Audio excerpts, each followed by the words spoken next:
Good evening, everybody. Welcome to Dire Bear and welcome to Falskallan Nights. Again, we're late, but what else is new? When you try to wrangle cats, what do you expect to happen? Ah, but with that, I hope you all are having a good night. I've missed you. I'm ready to play some games, and well, seeing as a lot of things have happened the last time, let's get into it. So, with that, let's get into some announcements first. So, Tom, mind bringing us in?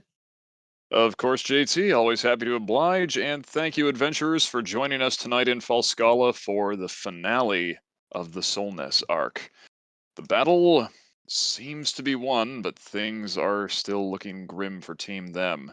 After fighting our way through the Citadel of Solness, we've managed to defeat the Warforged, known as the Spreader, but it came at a cost. And you can bet we'll be looking all over our character sheets for anything that can possibly save someone very near and dear to our team. Thankfully, those sheets have never been easier to read thanks to our first sponsor, D&D Beyond. Their platform allows us to keep all our campaign info and character sheets in one handy place. They've got extensive character creation tools, expandable notes sections, and just about every source book you can name. They also have the benefit of all of your stats, notes, weapons, and more being typed out in nice, easy to read fonts with your option of light or dark themes. No more will you have to look at your own pathetic chicken scratch and say, what fucking toddler wrote this shit? No more will you wear through the front page of your character sheet because you've erased and written your HP so many times there is literally no paper left in that spot. You'll still be utter dog shit at keeping track of your spell slots, but hey, we need to keep some traditions alive, right? Thank you to D&D Beyond for continuing to sponsor us and saving us from the perils of our own penmanship. Now, saving folks from peril is a particular specialty of our second sponsor, FX May Vary. They are a genre hopping, hard rockin', dice rolling band of magnificent musicians from Newmarket, Ontario, who've recently joined the air of Dire Bear supporters. They balance toe tapping tunes with mental health advocacy, and two of their esteemed number are even in one of our D&D shows. You can seek them out on YouTube, Spotify, just about any place where music is streamed. You can also reach out to them on Facebook and Instagram. Their songs are designed to be enjoyed by everyone and may promote feelings of happiness, an impulsive desire to move rhythmically, a desire to share with others, and a compulsion to follow the band on social media. As always, individual FX may vary. But those aren't our only sponsors. As a matter of fact, our next sponsor could be you, dear viewer, if you choose for it to be. Dire Bear is on Patreon with a bunch of really fun rewards for you to dig into. You can get Discord privileges, merch, mentions at the end of our streams, which on Wednesday nights means you get your name sung out in a patented Diamondback parody song. I apologize in advance. You also have the option to sign up for monthly voice acting lessons with myself. So if you've ever wanted to give your characters accents, affectations, or sounds that are entirely inhuman, I would love to put my skills as a voiceover and radio professional at your disposal. Hop on over to patreon.com/direbearac and become part of the magic. While you're at it, you can also wear your Dire Bear love on your sleeve, your legs, your all of you. The Dire Bear merch store is live on Streamlabs, and you can find some roaring great merch for all your nerdy needs. We've got t-shirts, we've got hoodies, we've got sweatpants. The fight for Daddy Diamondback thongs continues, but I have it on good authority. Our very own Lissa may in fact be working on our first set of hashtag Daddy Diamondback booty shorts, so yay for dreams. We do, however, have tank tops now. Our new Beyond Alignment line of Pride merch includes the first set of tank tops so you can exercise your right to bear arms in the most inclusive way possible. Beyond Alignment is also featured on t shirts with variants that include the non binary, trans, and BLM Pride colors. They're a great reminder that human rights are a year round battle, so slap on some highly inclusive geek chic and let them know that nothing attracts bears like Dire Bear. JT, back over to you. I was totally not looking at my phone and messaging my landlord about a slight problem with the apartment, but that's okay.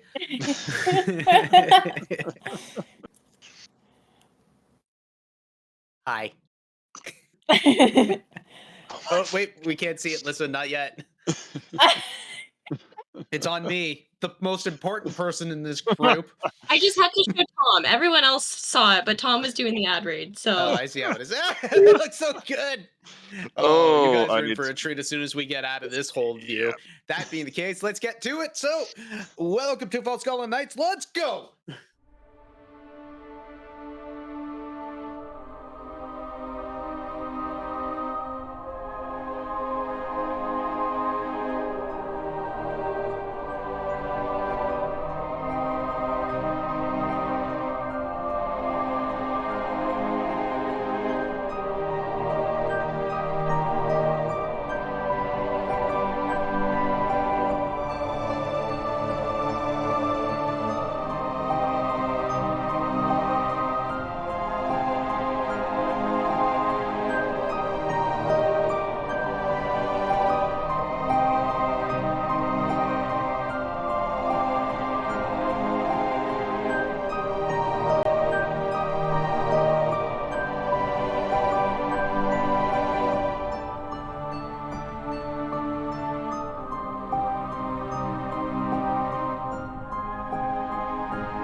Well, last time on Falskallan Nights, well, I mean, let's just be honest. Tom recaps quite well in the ad read, so at that point, I don't really need to go on. So Spreader has been taken down. You do still have a couple of assailants out there, but at this point, I've kind of claimed the combat to be finished. Yeah, they're They out pretty now. much they pretty much give up, but you do still see what is it? Two people that just got their binds cut. One is an elvish woman. Oh my god, Lisa. Yes. Oh, screen capped. Yes. Please Please send it to honor. I mean, we know Streamlab does pants. Do booty shorts still count as pants? I don't know. I would say so. It's covering cheek. Ah.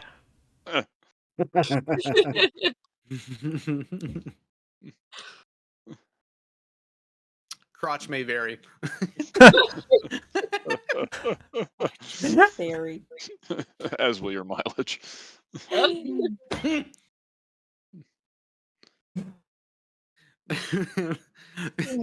Intrusive thoughts were going through my head that whole time. As soon as you said something, I'm like, nope, we're not gonna do this here. That being the case, an older elvish woman and a younger elvish-looking male, both tied right up. Violet Fury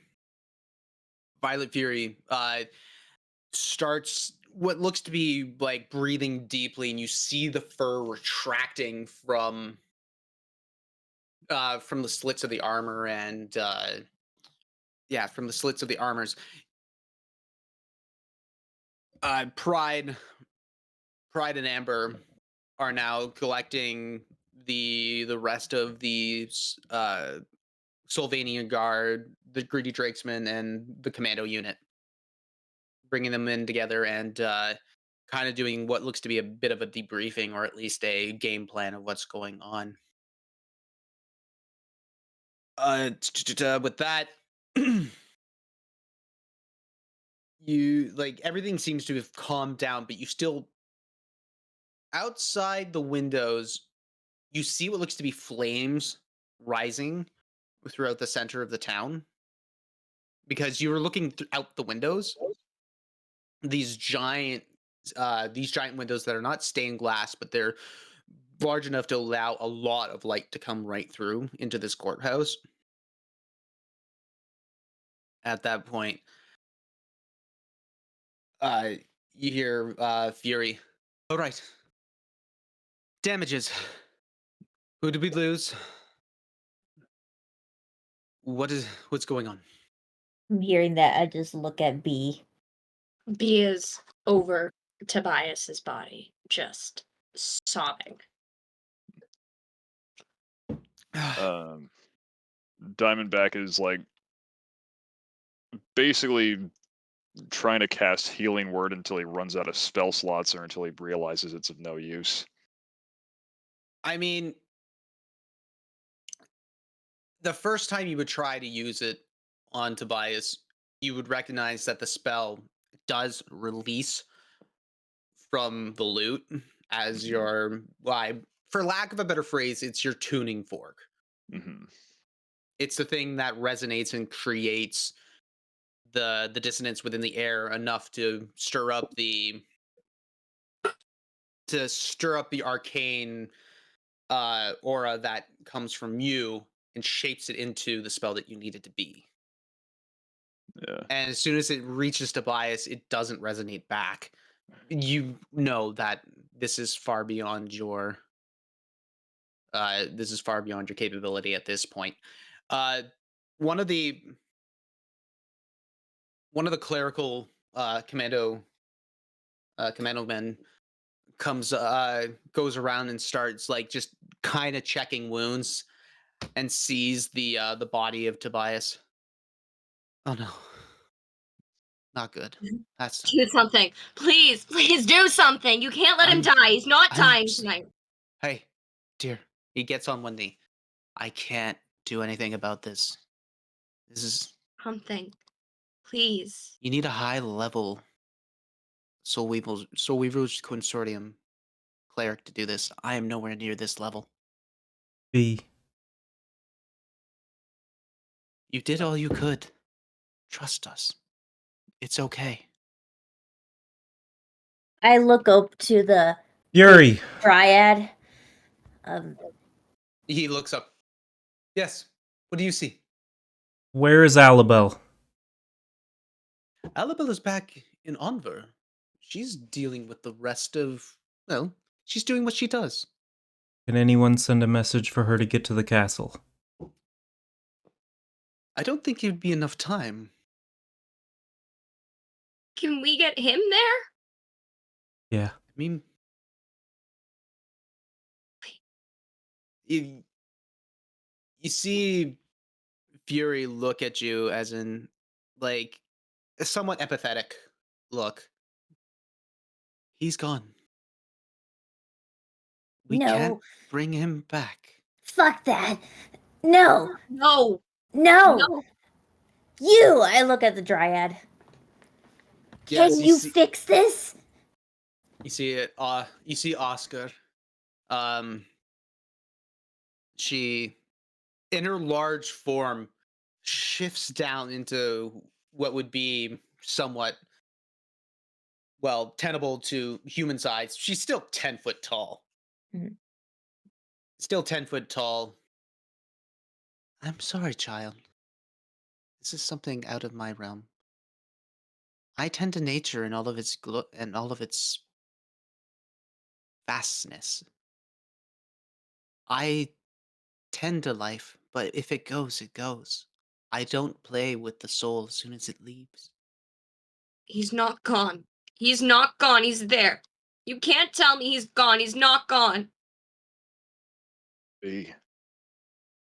I'm sorry. I've tried every damn thing I can. There's nothing's gonna take hold on him. I'm sorry, my child. I'm sorry. Is that. And she looks up. Is this the favor that you have asked me for?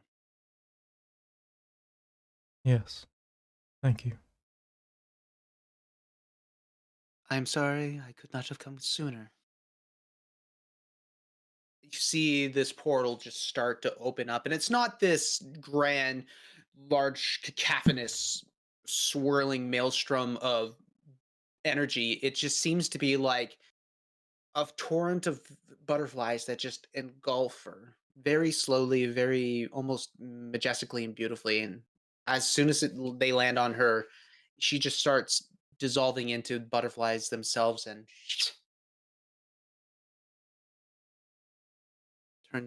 turns away.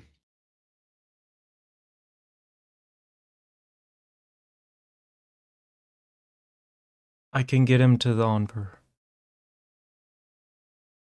I think what he needs is to go home. But we No. have to try. Alabel can fix this. Auntie Belle can fix this. If you wish to bring the body with you, then do so. But I'm needed here. Pride. You see Pride look up. Yes, we need to continue saving this city. Do you have any reports? Can you contact anybody? You see Pride shoot a glance over to Amber, and Amber looks up. He grabs what looks to be a stone. He starts talking through it. He looks up. Envy's been seriously injured. But looks like the moon docks, or sorry, the murky docks have been secured for now.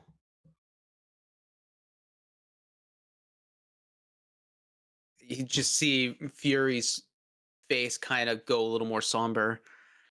Puts his hand to his face. All right. Well.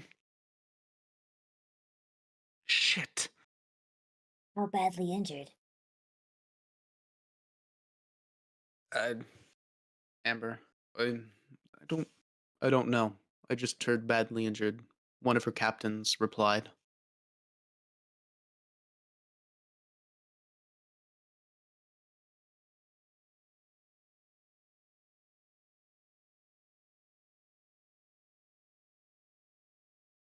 I think what you guys need to do is take an hour, rest. You've done more than enough here. You've brought us into this. We can handle the rest from here. If you need to go back, then go back. If there's anything you need to finish up, do it.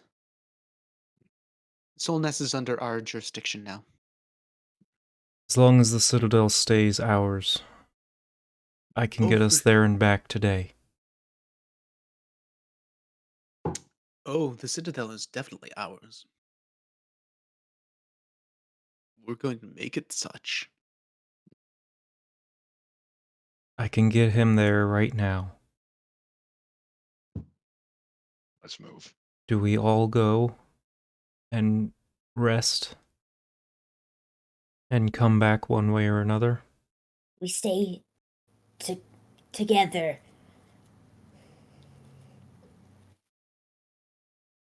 All right. I can't reach her. Not for an hour at least. I don't have enough power left. But I can get us there. And he's going to start drawing a teleportation circle to Onver Castle. Do you have the... Chalks, yeah.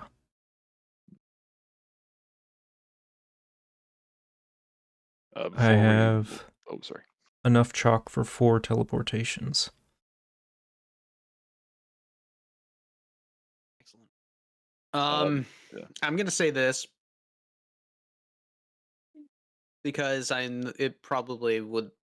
Do you think it would have lapsed his mind in this moment? Because you do know of a teleportation circle that is closer to the Soul Weavers Consortium. That I have memorized? The guild? Then I'll use that one.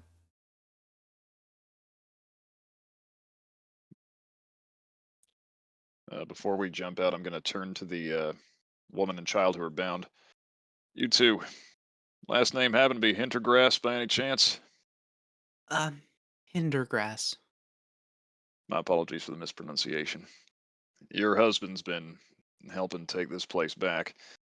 Last we saw was going around with a somewhat less than stable but good-hearted fellow who knows how to make plenty of traps.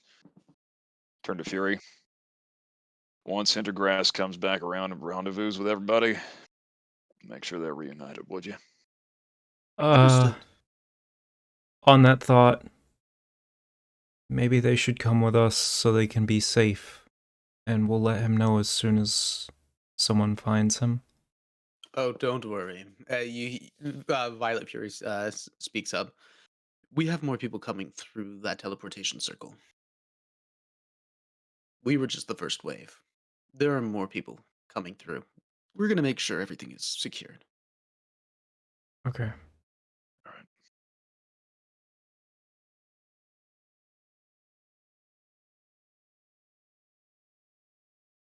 Everyone ready? Yeah. As we Yes. can be. You take the minute to draw. Is it a minute or 10 minutes? I think it's a minute. You take the minute to quickly scroll everything down. You're trying to rush through, but realizing that this is not one of those times you do not want to toy with teleportation. So using the skill, the dexterity, the deftness of your hands, and the keenness of your mind, you trace everything from memorization, and you set your waypoint to the guild. Do you And go? I'll channel the power through it so we can all run in. You channel the power through, and basically the teleportation is, you draw it on the ground, it starts swirling up and it engulfs you all because you are its intended targets. You bring Tobias along with you, and unfortunately he doesn't count towards the body count.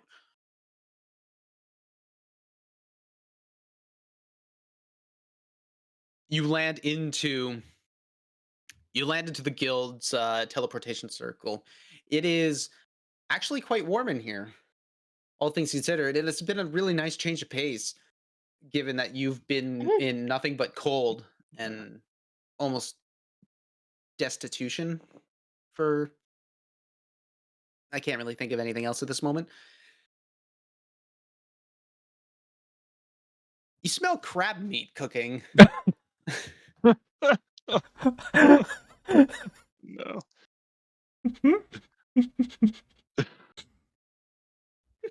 Wait, not more death! Wait! No! I run off to my room. I mean, I could go for crab. It's been a while since we had something nice. You smell crab meat cooking. As soon as Spleen's nose smells like, no, kick open the front door. You walk up the stairs and you go through where the back, where the Birch's desk is. You kick it open and she's not there, but you see what looks to be Exus kind of walking around with a couple of crates. It looks to be like produce that have just been stored. And so he looks like he's bringing it to the kitchens and whatnot. And as soon as you kick the door open, oh, I don't have time. Where are my crabs? I just need to know, are they alive or are they were what? yours? Beatrice's They're heart is everywhere. broken. I don't have time. Are they dead or are they alive? They're yours. Bryony kept trying to find them and save them. Libertia got maybe a third of them. I don't know. Fucker. I'll remember that. I'll be back. I'm back. Just stay there. No, I mean, don't do. Ah! Runs off. Howard is just trying to help get Tobias out of there. Yeah, he's picked him up just in pure sadness and anger and everything. She's just holding him like fireman's carry and heading straight to the Soul Weavers Consortium. Now that I think about it, No second thought, just going. I have to correct myself. Goes to help her and then remembers that she is a beast, just like Spleen. And just stands there. Who's got it? Okay. You just get her hair out of her face, okay? Just make sure she can see. I got you. Of course, you're running through and like you're basically running, and Exus looks as everybody. Goose, how's it go? Oh my. What Yeah, happened? about that good. Oh, We took the Citadel and Solness, but... wait, you guys did it? Yep, can't talk. And I just keep going. Understood. I'll be here. Do your thing. I'm coming back for my crabs. Hey, Axis, glad you're alive. Bye. Pretty much. And going Are out you into good? Good, the awesome. Enver Yep. air, it's actually a lot. It's a lot more humid here, but there's a little bit of a warmth to the air. It's still about midday at this point, so you get the nice sun coming in. And coming into Old Town, you realize that the streets are a little bit bustling, but because of the bit of a crispness in the air, it seems to have deterred a lot of people from really going out. That being the case, you start heading directly to the Soul Weavers Consortium. Uh, heading up north, you finally reach the Soul Weavers Consortium, the old brick building, the hospital unit that has been put up. You see a lot of tents that have been made outside for people who actually did come from Solness itself and Pluknesvik. Mhm. Uh, somewhat semi triage, semi encampment to keep everybody kind of together. And you're walking through, you see what it looks to be like a lot of just low-level nurses taking care of like the injured, the same thing that you guys seen before every time you've come to the Soul Weavers Consortium. It's usually just it's a hospital. Hmm. A hospital does what hospitals do. Other than testing on its patient. Yeah, Grim, it ain't a good time for that. Oh, Yeah, no. Thanks, Grim. oh man, We Grim. appreciate it. Not a good time. You butt. I will try not to curse. Nah, I'm giving a wave on this one. I normally respect it, but I'm giving a wave on this one. Finale night. If you we if make you got a problem, exceptions. Otter can speak to me, and I will make my case. Otter can refund a point. Yep. Either that, or we can. Better yet, Grim, I'm gonna give you a token for a no cursing. Redeem it at any time, please.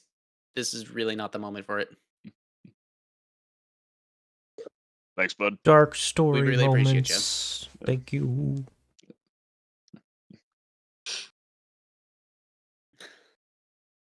It's okay, Grim. Hey, Appreciate it's all mutual respect. We all good. Yep. Just- Like a phoenix Look from at the the eye. ashes, he rises. like an otter from the pond. Bloop. Anyway, you head in through the front door, and again, you see the main security guard, the half troll looking man. Is there? He looks up and he recognizes you guys because you guys have been in here enough, and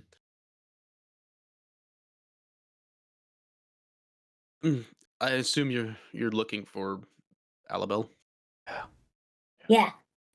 right? The sooner the better, please. She should be in her office. Again, you're taking this thing. B, I'm gonna make you roll a Constitution check for carrying Tobias. Yeah. Yep. If I see her falter, Like he's Um, still wearing his full plate armor and he still has Mhm. the headband on. Heavy. Save, right? No, just a check. Just to check. Okay. 14 plus 3. Oh yeah, you're fine. 18. Just you needed a 10 to see if you're gonna start getting an exhaustion point. Cool. I will take that exhaustion point. Yeah, but you've already passed that limit. Yeah, So for sure. For sure. No, I know.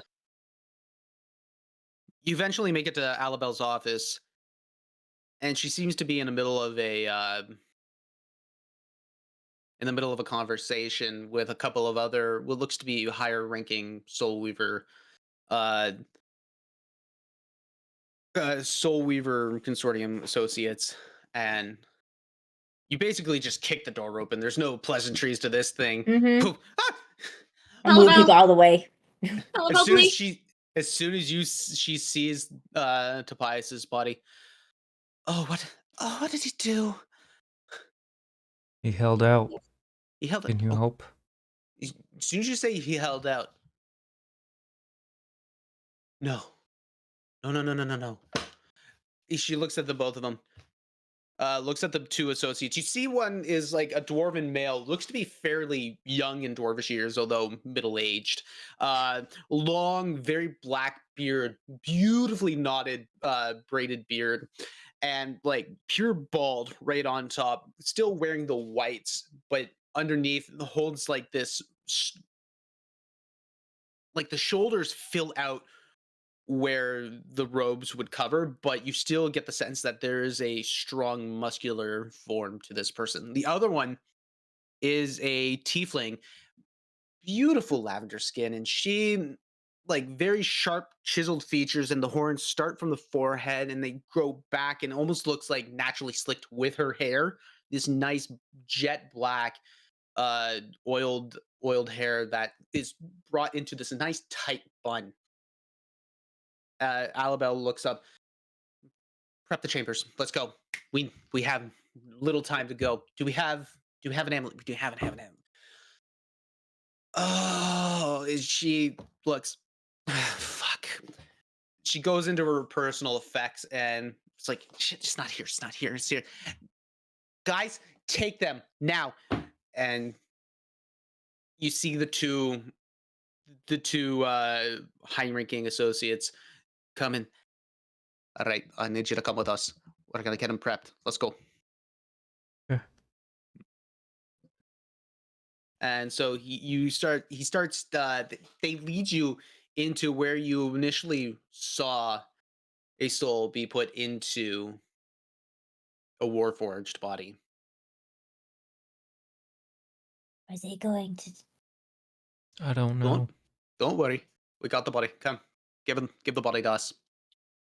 Let's lay him on the table, and you see, like, it's basically a observatory room where like students can overlook a surgery happening, kind of like your classic Victorian style, where it's like in upper bleachers and definitely used for definitely used for like informational purposes, but there's nobody in here. The room is dark except for a bunch of lights that have been brought, a bunch of like luminous lights, not torchlight, that have been set at certain points to allow continuous lighting, and that way there's no shadow casts anywhere. You lay the body down. All right, let's start removing unnecessary things.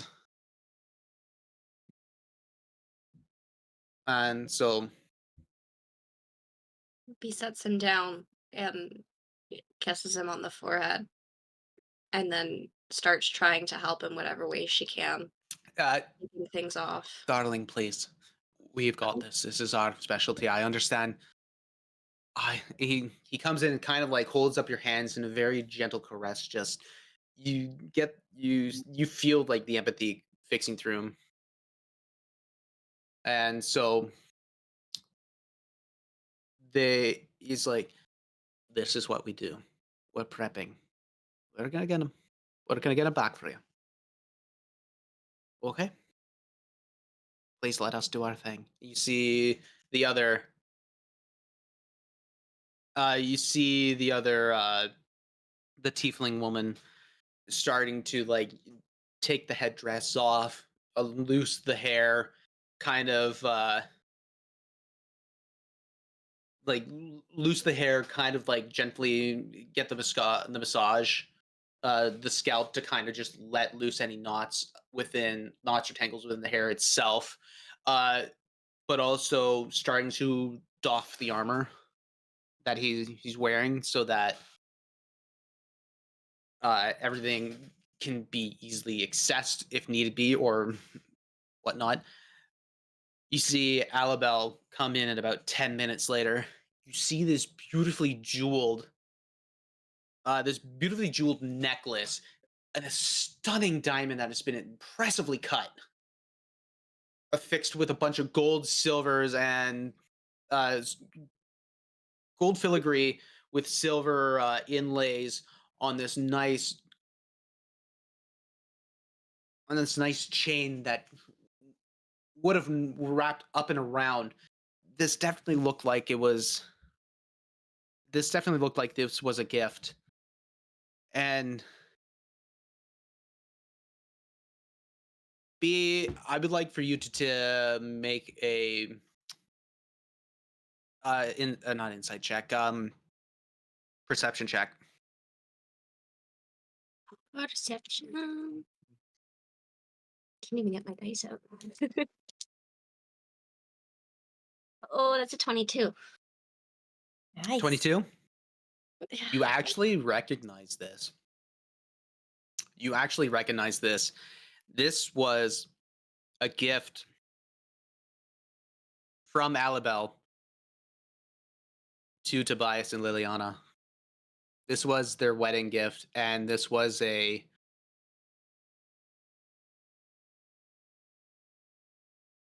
you actually had witnessed them giving this back in case of an emergency.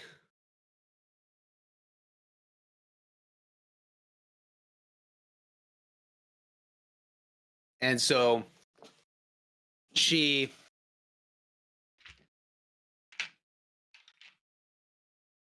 starts going up and says, "All right, B, come here. Come here, sweetheart."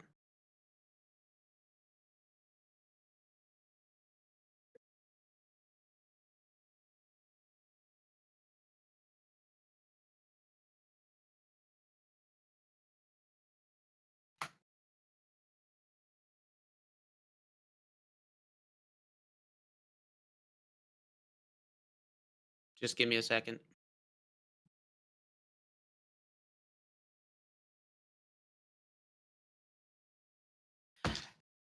Honey, he's died a couple times before. I've been able to bring him back, but because of how old he is, he might be more resilient to the fact of trying to bring the soul back.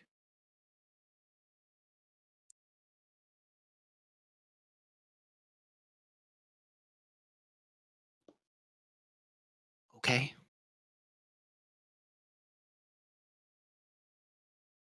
If I'm gonna start this, we're gonna need to coerce the soul back into the body. If there's anything that you guys might want to add to this, please try. What do you- Fuck. What do you need? Oh. So we're gonna start the resurrection ritual. We're doing this critical role style because honestly, that is honestly the best way to do this. Mhm. Oh, I'm already crying. Let me go get some tissues. I know, I got tissues over here, ready. We're gonna refill the teacup.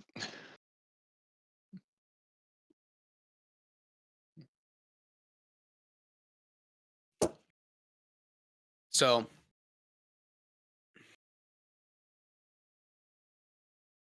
Okay.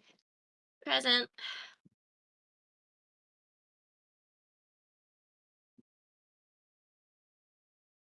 I got this. So like how Matt Mercer does this with critical role and resurrection, there would be 3 skill checks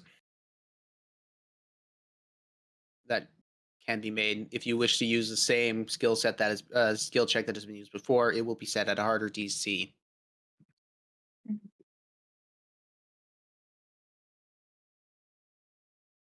Who would like to make the first?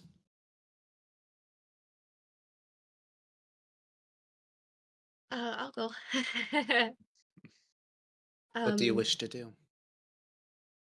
She takes her axe out, the one that she and Tobias made together, and puts it in his hand and puts her hand around his. I still have so much to learn from you. I've already learned so much, and you've already done so much for our family. But I'm not ready. I need you here. Our family needs you here. Granny L, we need you. Please, Tobias. Gumpy T, if you can hear me, I need you. I'm not. I can't take over the shop without you. I need you here. There is still so much more we have to do together, please. Please don't go. And I'll do a persuasion on that Do it one. with advantage. Oh, okay.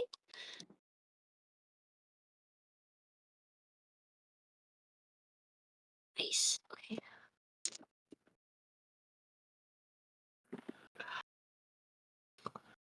That's a natural 19. For 20 total. Nice. You press the axe hilt into the hand, and you see the runes that have been carved in and enchanted.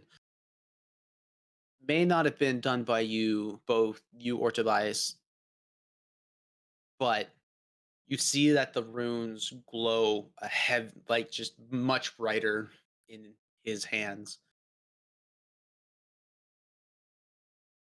Alabel, that's good. That's good. Anybody else?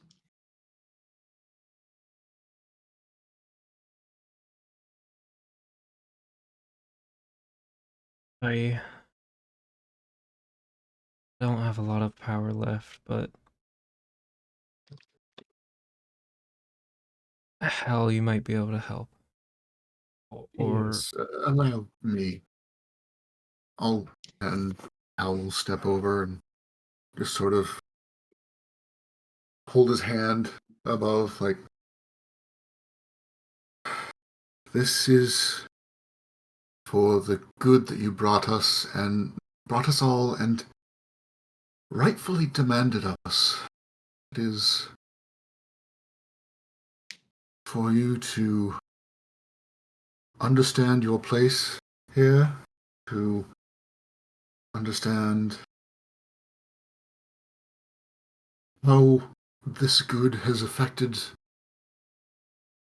even strangers, and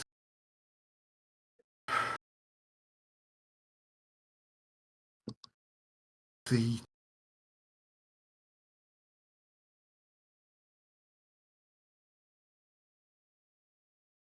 love, even if a tough love, he glances at Spleen, is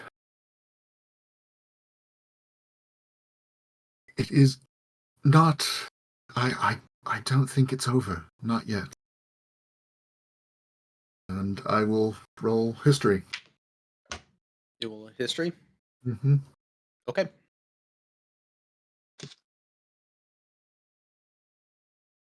Total of 21.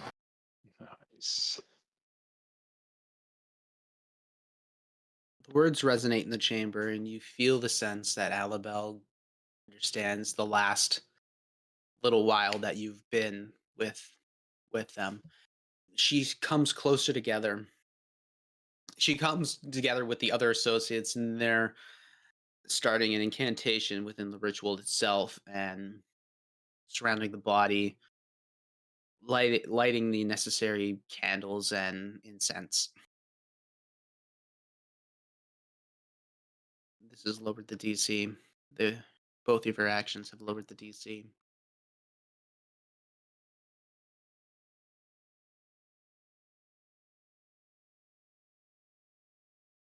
And last but not least, Spleen is going to step.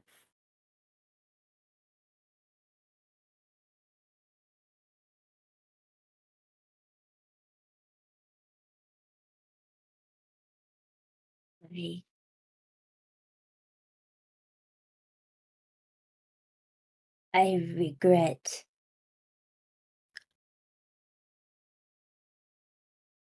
what I said, what I did. Our last words to each other were biting.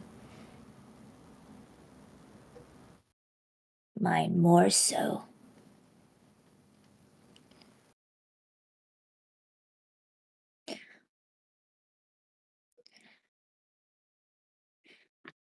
By being with them and especially meeting your Beatrice, I'm learning that brute force can be shown in a different way. It can be shown with care and a strong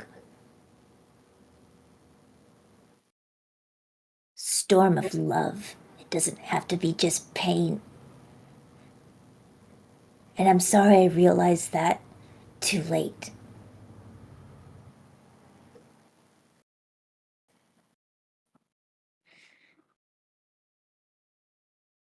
You can't go. I know what it's like to be alone. And I found my people, and you're her people. You can't go.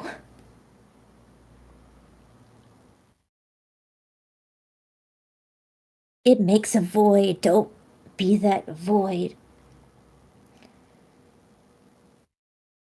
Don't take it away from her.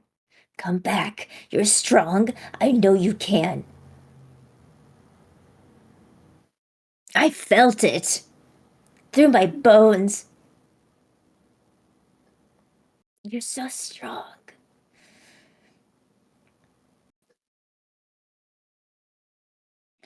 I haven't done this in a while, so don't laugh. It's embarrassing, but she's gonna reach in her bag and she's gonna take out her drum.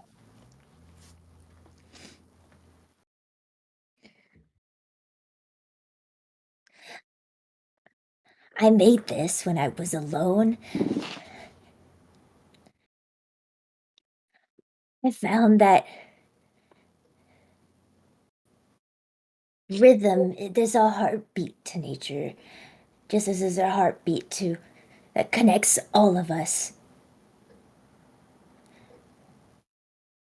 So please listen for this beat, this heartbeat.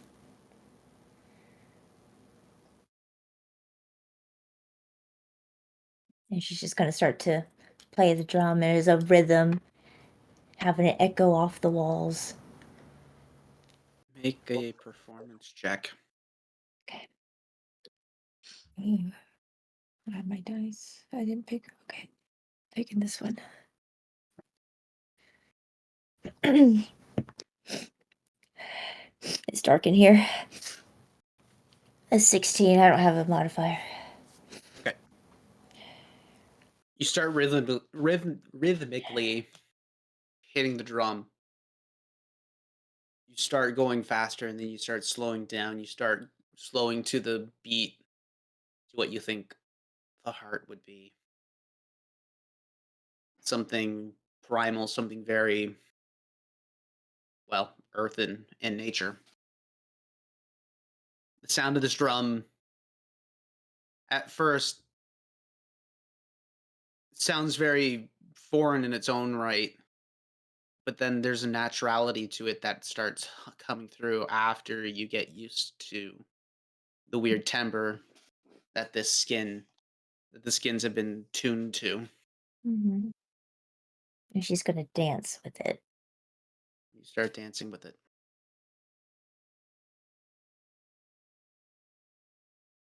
Alabelle looks over to the other two. Please stand back. It's time. She starts. Her eyes turn pure white in almost a glowing fashion, creating sigils and incantations through the air with her hands, just drawing what seems to be an invisible thing.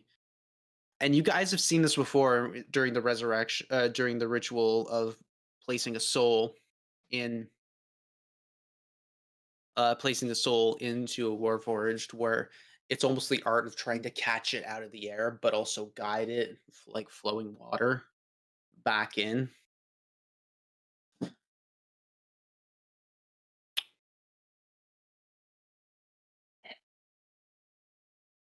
I have to beat a DC of 12. I originally set it at 15. Your 3 successes had brought it to 12.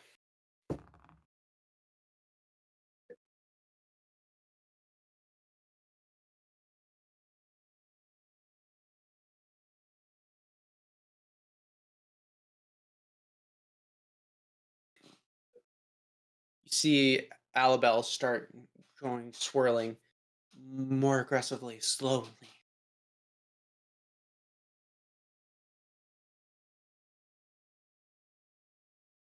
I can't seem to find him.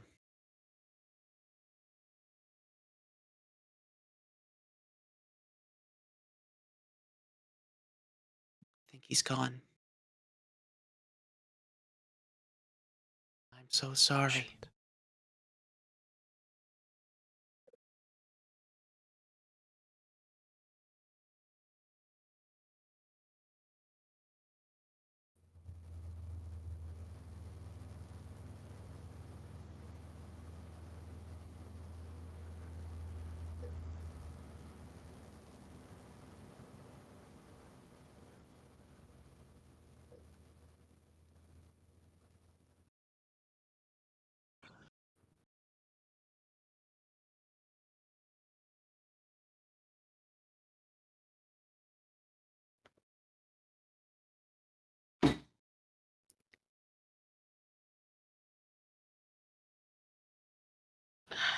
I'm so sorry, B. You see Alabel just grab you, bring you in.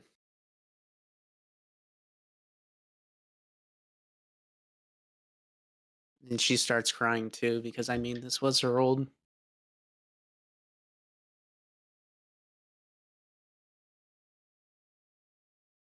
teammate, her old buddy.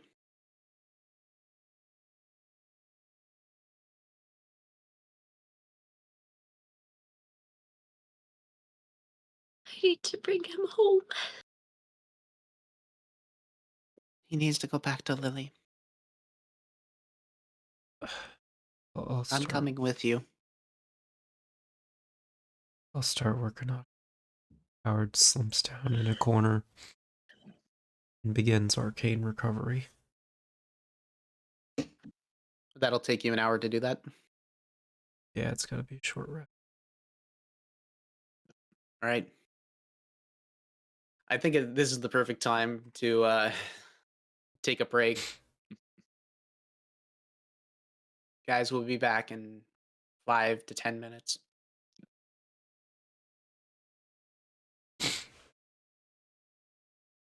See you then. We'll see you then.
Oy. I say I'm going to redeem a hydrate, but this It's a hydrate cheers. is a cheers to Tobias. Mm-hmm. For those who don't Tobias. know, this was my first ever character ever playing D&D. He went out like a boss. I don't plan on bringing him back. Cheers. Slangeva. Skull.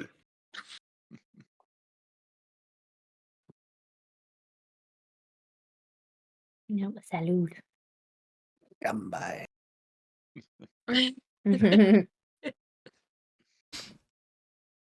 You guys take the hour to rest. Alabelle comes back with a pack. Seems like she's probably not. She seems like she might stay a little while longer. Yeah, Spleen's gonna be a distance away from the group. Just keeping space.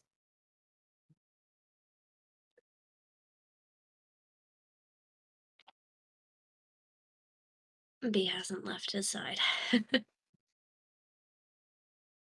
You see that the other two associates are stripping the body, not so much as like to bring him to the nude, but like down to more civilian style clothing and a little more fancier wear, showing honor and praise to the body. But the you pull you, they pull the armor off, and they pull like the weapon was still in hand, and like the weapon was still in hand, so you guys start getting the affects of his body. And so the circlet, the headman of intelligence comes out.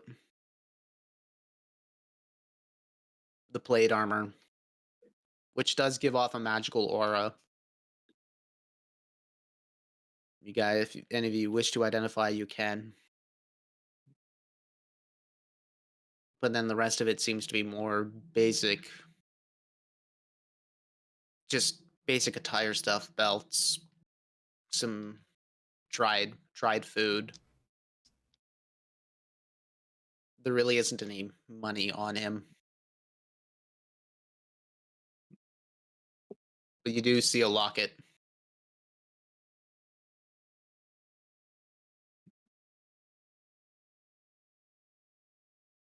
I'm going to. God damn it, I'm crying. Yes!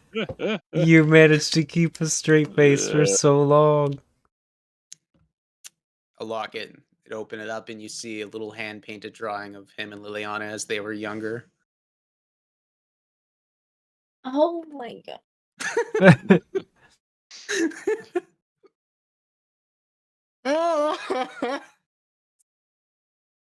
Anyway, you guys make it through the hour. You go through the portal.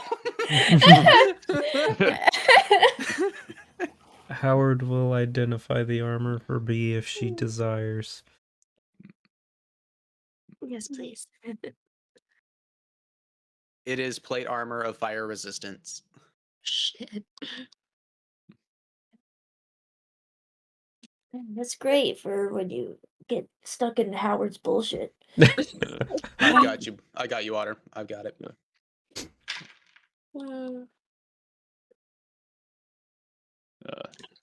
If I can. That would be yeah, that would be 5%. Otter. Shit. What is this Double for? O, double O, and 5. So I would believe that's 5%.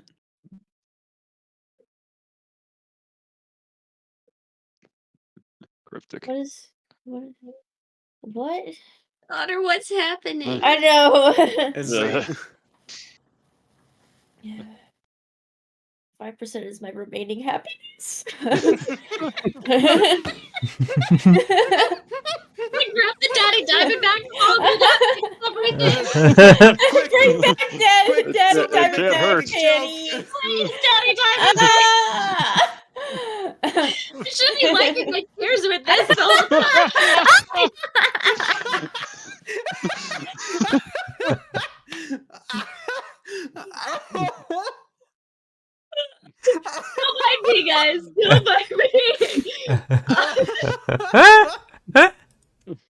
Yes, Otter.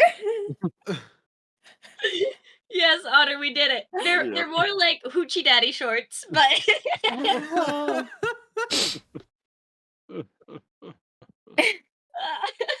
That was so funny, Lisa. Head. Oh. serious party. Yeah. Yeah. Ah, Ugh. emotional roller coaster that we go through. Yeah.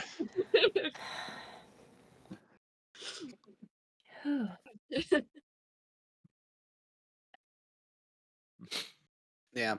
And I mean, his old wedding band as well. Something that's been old and well tarnished and looks like he's never once kept taking care of it. And you can see the soot marks. Clearly he didn't take it off when he was forging. As Alabel tries to take the ring off, you realize it's stuck. God, I'm trying to pull it off. She eventually, after a little bit of grease, slips it off, and you see what looks to be like the blistering of like skin that kind of like through years of heat use just kind of grew around and like calloused.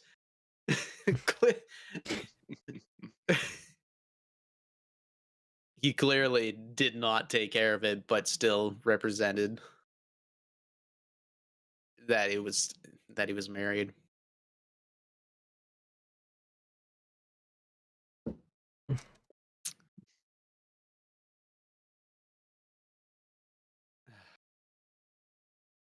An hour does go by. You guys do get a short rest. If I can, during that time, knowing that Spleen's apart from the rest of the party, I actually want to walk up to her and just kind of put a hand on her shoulder. Howard doesn't approach her because he's busy with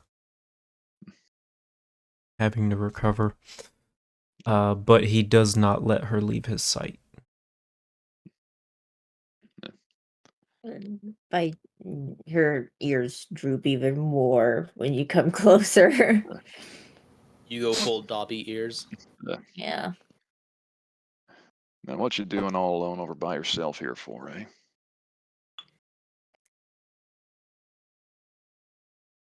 Just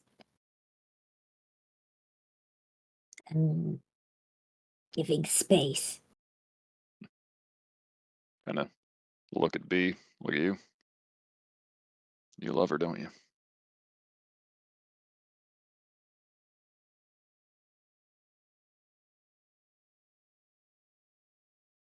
Just looks up at you. Watery eyes, try not to let the tears fall. Yeah. I feel like I screwed up. Well, join the club on that score, partner. I'm the one couldn't heal him. That's not your fault. Well, then this ain't yours either. Yeah, it could be. Maybe what she needs right now is someone she loves back to hold on to. Let her know it's going to be all right, even though it feels like it won't. I don't know if she has those feelings anymore. I mean, you saw what I did and I said before all that. I mean, that's her family. Like good family. Like proper.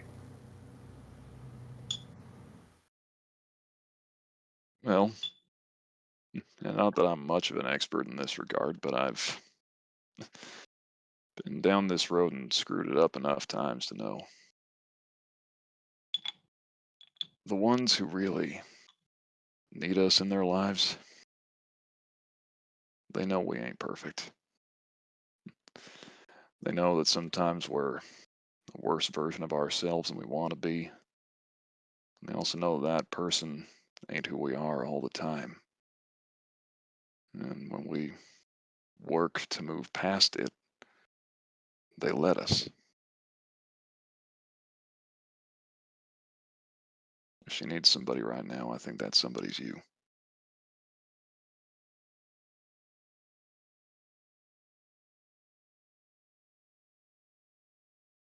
Yeah.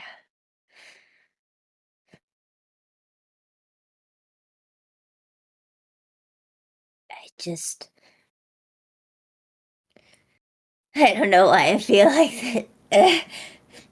It like hurts here. Like it hurts right here. Seeing. I never thought that seeing someone hurt would hurt me. I thought cuts and bruises hurt. I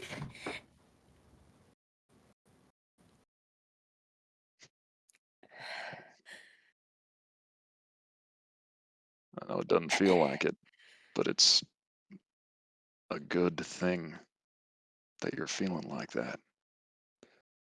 It means he mattered to you. It means she matters to you. And it don't get better necessarily, but sharing grief together can make it a little easier on everybody.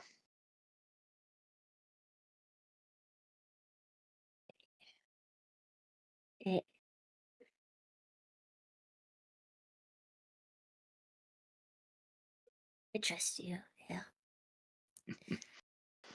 Well, that makes one of us.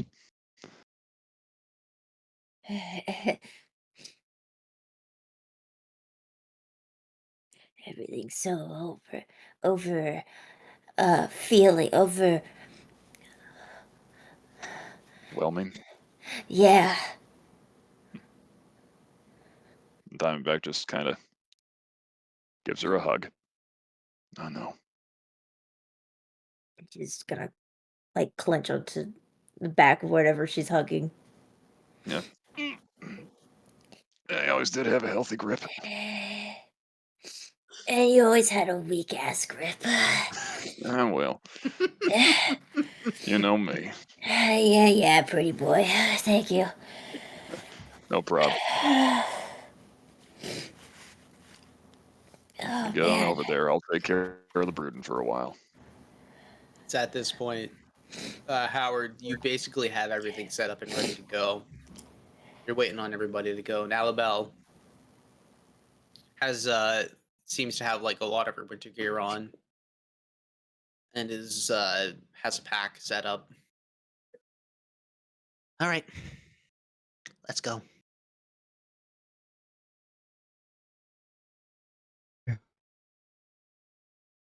Howard re-ups his mage armor. Everyone ready? Yeah. 4 stops for nothing. He starts drawing the circle. In that time when he's drawing the circle, Spleen's gonna slowly make her way to be years old. Dobby.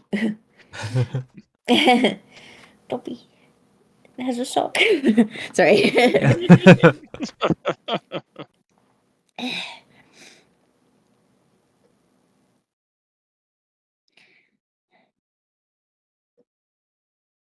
B.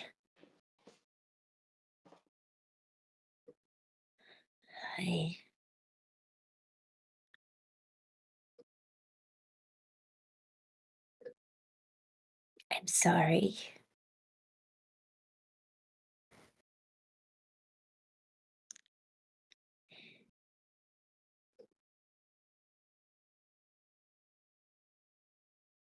It. I don't know what to say.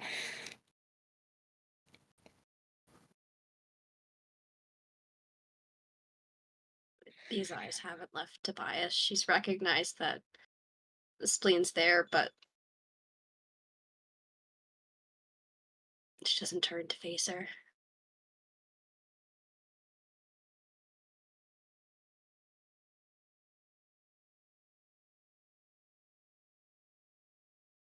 And it's at this moment the spell completes.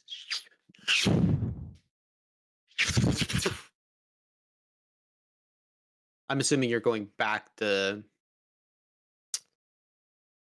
the Citadel. Yeah. Mm-hmm. You know, I was actually going through my notes and I finally figured out that I actually named the Citadel. It's the Citadel. I Yes. thought the Citadel was the name. Yeah.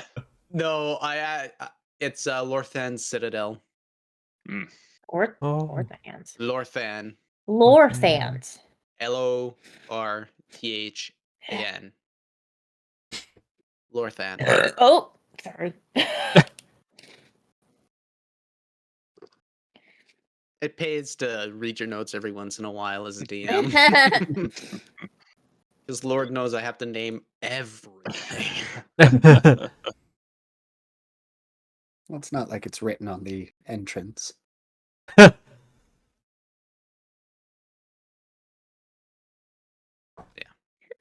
guys head back into the chamber and you see basically like a mini setup, like a mini encampment from like the commando unit. Just kind of keeping an eye on the circle itself within the antechamber.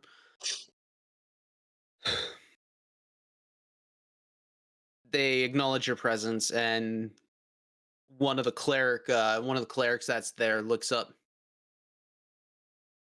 So Weaver Snipper, what are you doing here? And Alaba looks up. Personal business. I understand we're still at a war here, but I need to pay a friend a visit.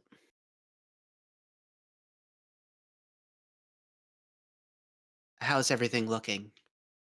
And one of the commandos, we've done a sweep of the Citadel. Everything is pretty much secured. We've routed out any other forces that are within the immediate vicinity.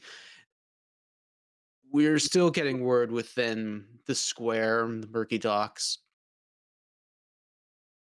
It seems like the White Drakes and Envy have started a good routing, but Envy is getting some rest.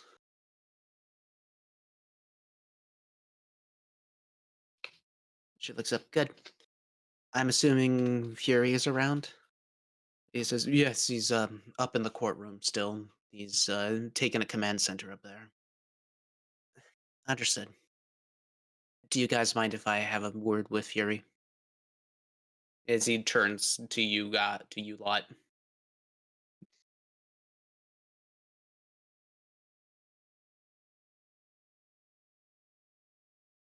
Making your way through I forget the name of the city. Lorthan Citadel. Lore. You just said it. Lorthan Citadel. And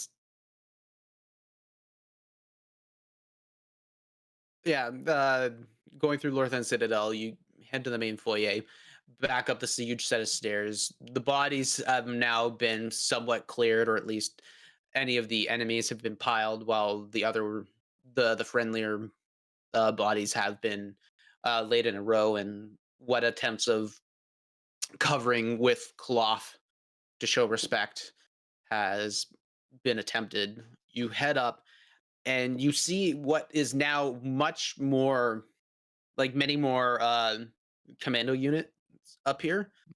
A couple of ward shriners, uh a couple of the Mastiff Battalion are up in here as well.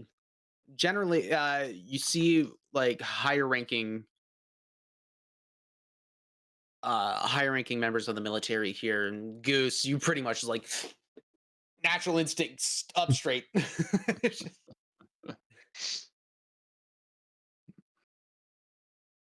And around the main center, one of the main center tables, you see Fury having a conversation with these high ranking officials. Alabel starts walking up and forward. Pride and Amber are not to be seen here. You just hear. All right. Hopefully, Lieutenant Ripper and Lieutenant Riggerby have been making way throughout all of Iron Place. Have you heard any word from them? You see one of them.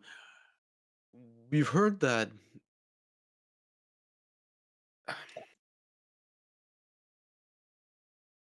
Uno momento. It's you. We heard that the bodies of the Shamblers have been routed out, and some of what would be the Warg Riders, for all, have been disposed of and with. We're not too sure of how thorough it is. It's still too early to tell. Good. Anything else on the Murky Docks? And you see another. You see what is a lower ranking man, but wearing white Drake armor. So clearly, this is like someone in charge, or at least an information. A guy for information gathering and relaying. We've started. We've started routing as much as we can throughout the Murky Docks. There are still holdouts here and there. Their use of elementals concern us, but it hasn't been deterring. We've been able to take out a grand portion of them, but still, this is going to take time.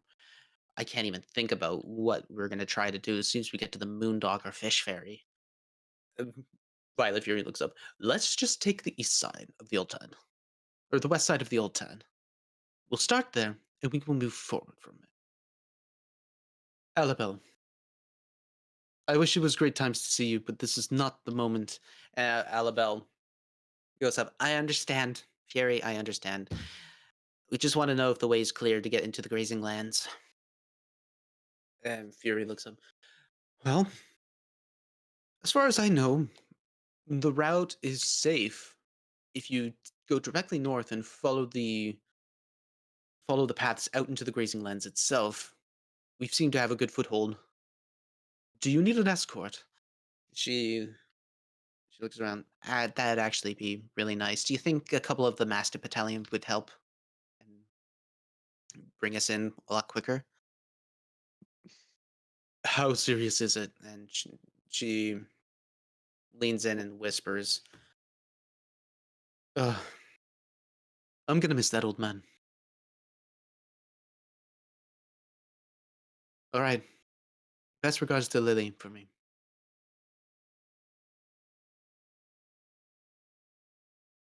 A Fury looks up and he kind of does like a half whistle. The two massive battalion commanders that are there look up, and for the sake of role playing, you get the point that you're gonna get a patrol with you.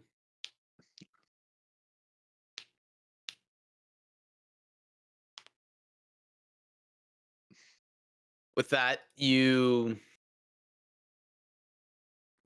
all leave Castle. I was gonna say Castle Onver. This is not the Lorthan Citadel. Howard does have something to do Lord. before we leave. Okay. Also, a quick note for me. Can you remind me who was killed by Cloudkill? I'm drawing a blank. Wait, did we get a boon? Ventus. Ventus. Okay, thank you. No, Ventus was up. It was Hellstern. Yeah. That's right. was Hellstern Ventus that was got- by the... Yeah. Yeah. It's a total RP moment I've completely missed. Yeah. Okay. Did we get a boon from Grim? I don't know. I think so. I'm sorry, Grim. We're We're like so like. I didn't hear it if we We're- did. Hang I was on, like, I'm we're looking. usually on top of that We stuff, did almost 30 minutes ago. My bad, I didn't but... hear Oh my it. god! Oh, This is just, we're usually on top of it, Grim, but this is just one of the Yeah. nights where it's just like, oof. we're in a digital Oh. case of emotion. Yeah, if during it the came break. through during break, I probably didn't get Oh, the yeah. audio. you all get a point of luck there. Oh, Oh, Yes, thank you. Whoop. I mean, this'll last. I mean, a point of luck right now feels like it doesn't really Yeah. I'll save it for next session. save. Store it away like a chipmunk. yeah. Yes. Lots in there. Yep. Boop. Thank you, Grim. Just keep it in my bra for safekeeping. Wait, no, sorry, you take that back. We're not accepting any boons or banes.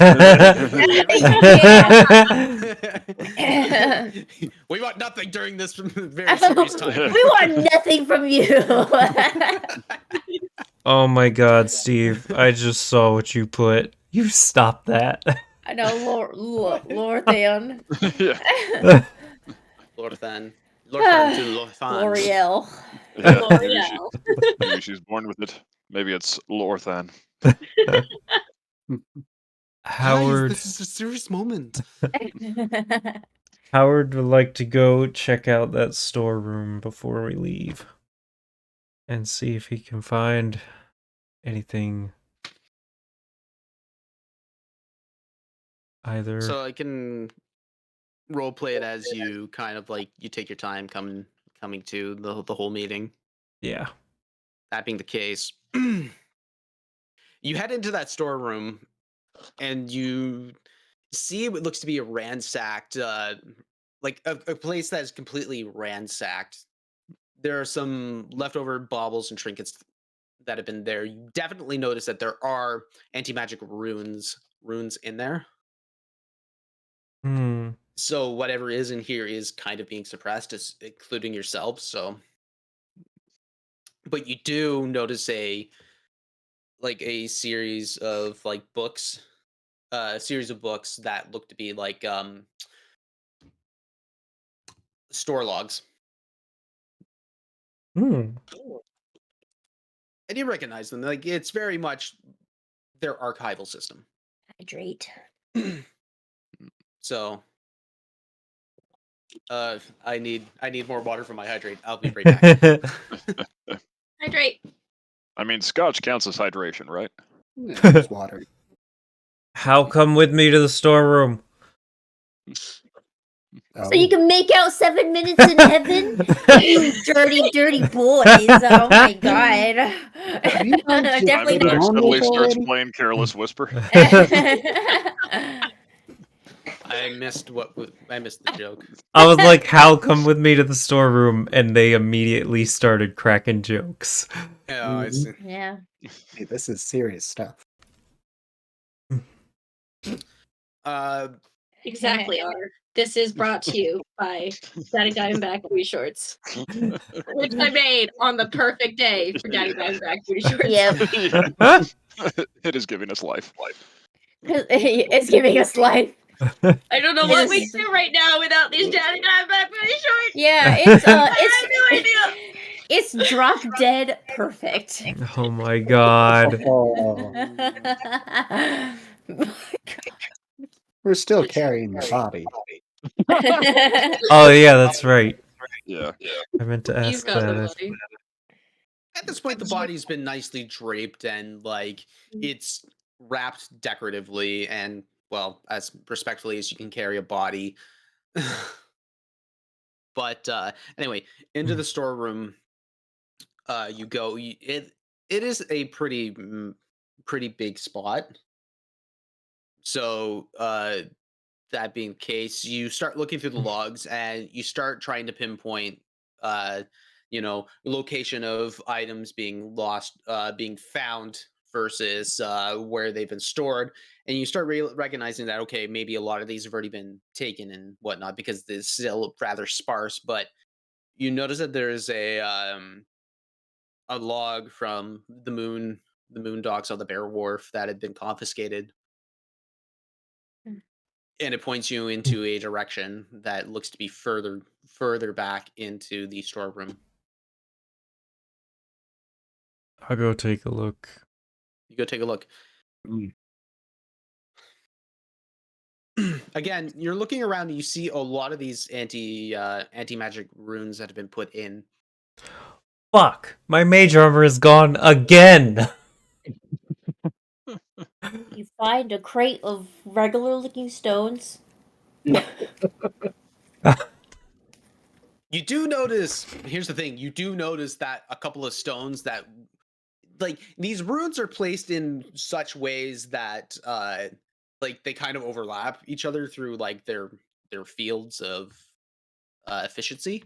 Mm-hmm.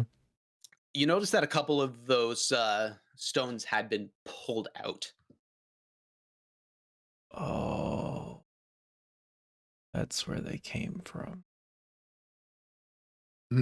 Hmm. But as soon as you get into the back area of this storage room, you notice that there is again a door.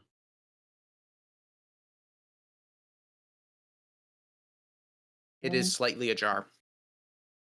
You hear a slight rustling inside. I'm gonna draw my sword and carefully nudge the door open. You open the door, and again, this is like it's more or less like a closet, like a janitorial closet space, pretty much. God damn it. They're exploring the back door. Oh my god! How scary is he even there? He's there. Wait, Sold out as well. Yeah, Oh he. yeah, they're both I there. thought it was just Howard. Oh No, no. no. Yeah. Howard called Hal over. Yeah, he asked for Hal only. yeah, yeah. JT, you said we I were was horny joking, tonight. but it's canon now. Fuck it. And you've just described them going into a closet. Yeah. How long are they gone? 7 minutes.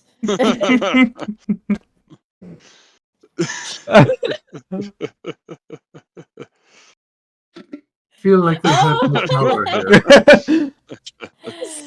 Swords And out, here come the baby. pickles.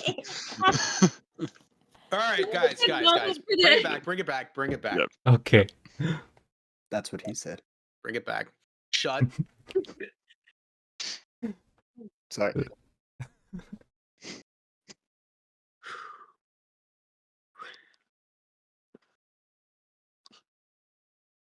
See, now What's in you there? open the door and you hear this rustling come a little further, and you hear Freaking cat. and you see you see what's in this cage, like this little hairball of a thing with a bunch of tendrils coming out of its backside, like whips. And it looks up with you, these big, giant yellow and green swirling eyes. Hello. How long have you been Does a here? 19 hit? What? No! Are you actually serious? I think the die I rolled would actually be more of an identification roll. Perhaps Arcana? It is in a cage, I'm going to say. That's why I wasn't serious about actually attacking. Good. Identifying. Okay, so what are you trying to do? What is this? Arcana, history, investigation? Which avenue do you wish to throw this 19 on, which I haven't asked for you to roll? No, I that was a joke too. I just wanted to know if I could identify it. Yeah, by all means. Then Arcana? Okay. So you make an Arcana check. That's only a 12. Only a 12. Oh, man. I mean, you've heard stories of what displacer beasts are, but you've never heard the form of a kitten. Mm. Let alone the power of like somebody actually being able to take one from the mother and survive, or caging one. Mm. New pet.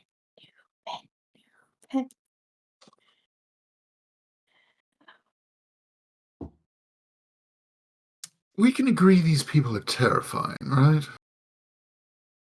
Yeah.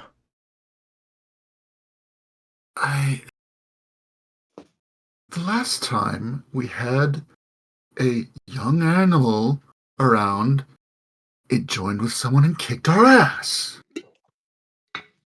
I don't want that to happen again. Now, I'm sure we can release this. I'm sure we can give it to someone to study it. I'm sure it doesn't want to be studied. But I'm sure I don't want to get my ass bitten again. How about we befriend it? Spleen's pretty good with animals. Suppose that's true. I am very much not. I will certainly leave that to Spleen if she desires. I will do my best to interact with this thing. And it must be a displacer beast. It.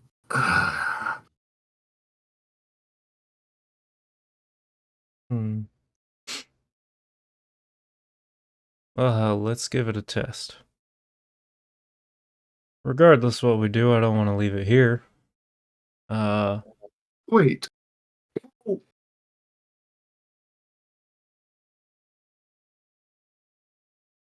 How did they get in it? I don't know. Another question is, how long has it been here? Couldn't have been here the entire time the town's been under siege. Someone had to be feeding it if that were the case. You do see the leftovers and bones of things that have been Mm. well left over. Clearly, this has been kept, All right. maintained. I'll reach in to get some of my rations and take the meatiest thing I can find and break it into bits to put it through the cage and see what happens. Make an animal handling check, please. Yeah. I was gonna do it, but Hal went ahead. All right. 14 on a die for a total of 13. Not directly understanding how displacer beasts work. This is definitely a subject that you'd want to broach with Jarok with if you wanted to have a conversation with him. But you bring in you bring out this little piece of meat and you bring it nice and close, and the kitten seems very innately curious, and it gets a little closer. You see just like its nose just kind of like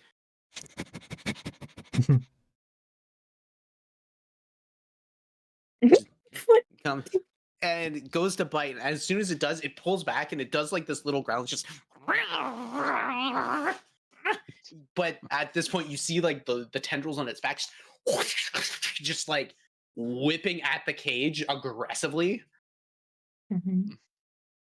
Yes. That meat is all yours, little imp of a creature. Let's get Spleen to hold it so we can take it elsewhere. Good idea. Now. I will make it mine. In the meantime, is there anything else I can find from the shipment from the logs? You do end up finding a chest that had been put back here as well, which holds, better write this down, Oh. 3,302 copper coins, 506 silver pieces, the 85 gold piece. You find about 5 gems worth 50 gold, 50 gold each. 2 of them are Star Rose quartz. 1 is a moonstone, and 2 are carnelians.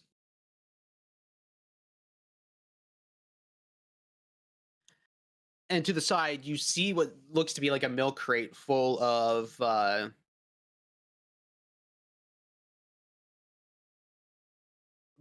holding two potions.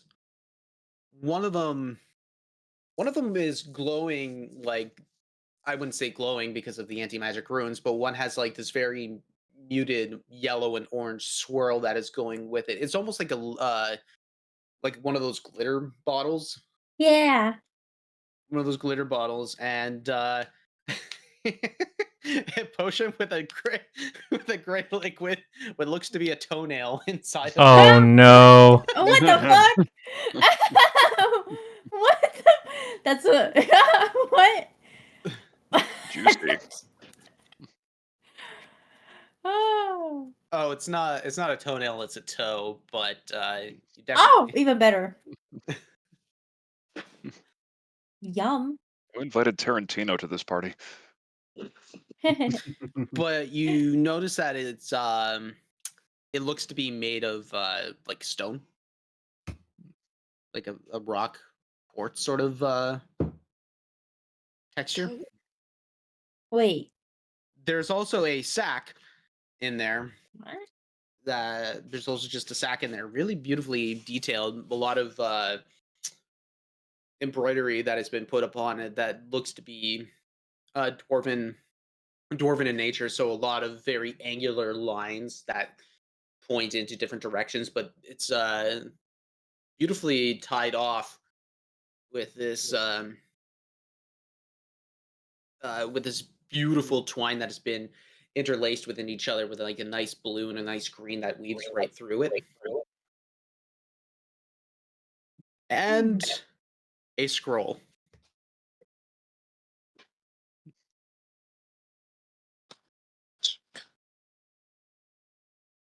Ah, Beetle, this is a lot. Oh crap.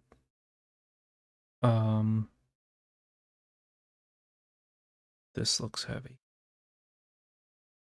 I mean, I suppose, how much of this do you suppose is belonging to La Shiraz versus, you know, Lothan? I don't know. I think it's Beetle's shipment. I don't know why it was confiscated, but I can imagine. Yeah. You guys would know Ah. that the Artificer's Triumvirate is very staunch on trying to regulate magic items throughout Falscala. So they end up creating items and potions, like magical items, and they catalog them and they try and put a manifest in shipment and try and track what hands have been passed through said items.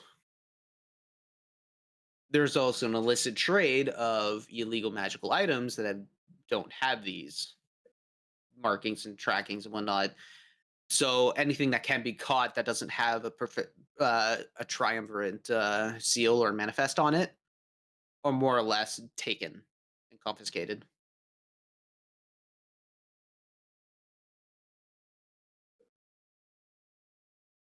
Let's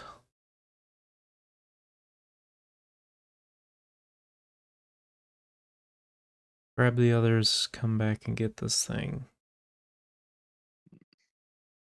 I don't Agreed. know what we do with it yet. We'll figure that out later.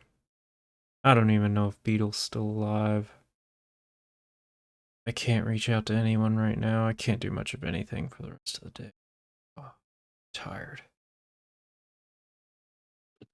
Yeah. Yes, me too. Let's go. And you know what? Worst case, we have to throw the thing into the bag. Hopefully not, but...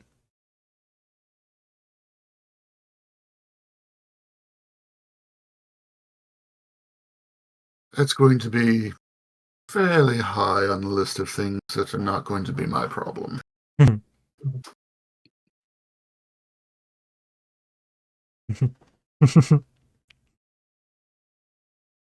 We're gonna go make our way to the party. Let them know about this stuff.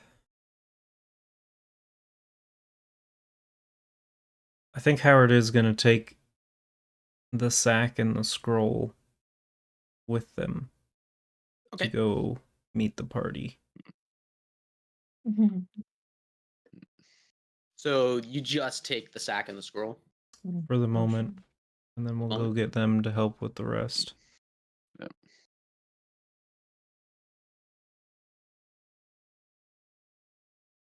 Yep, Spleen is given B distance.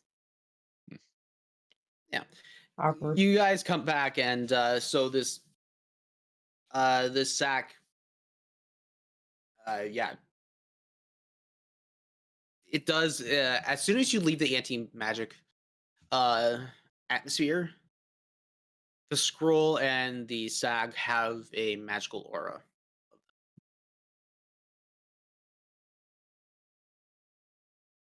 That remix. We just never return. Eaten on the spot. He's just gonna leave them in a bag for the time being. Worry about them later. Okay. So then you go back, meet with the people. Everything happens as is. You let people know that this exists. Yeah. Spleen, we need your help with the creature. Creature? Yeah. Oh, don't tell me it's another cat. Because that turns out to be a person. And I'm It's not great definitely with... not another cat. Cat! Oh my goodness. Our little displacer beast. Yeah. He That's displaces true. food and poops it out. Yeah. All right, I'm coming. It's in a cage. We can just take the cage with us for now, and we can... Just a cat carrier. Yeah. Okay. Now, I'm coming.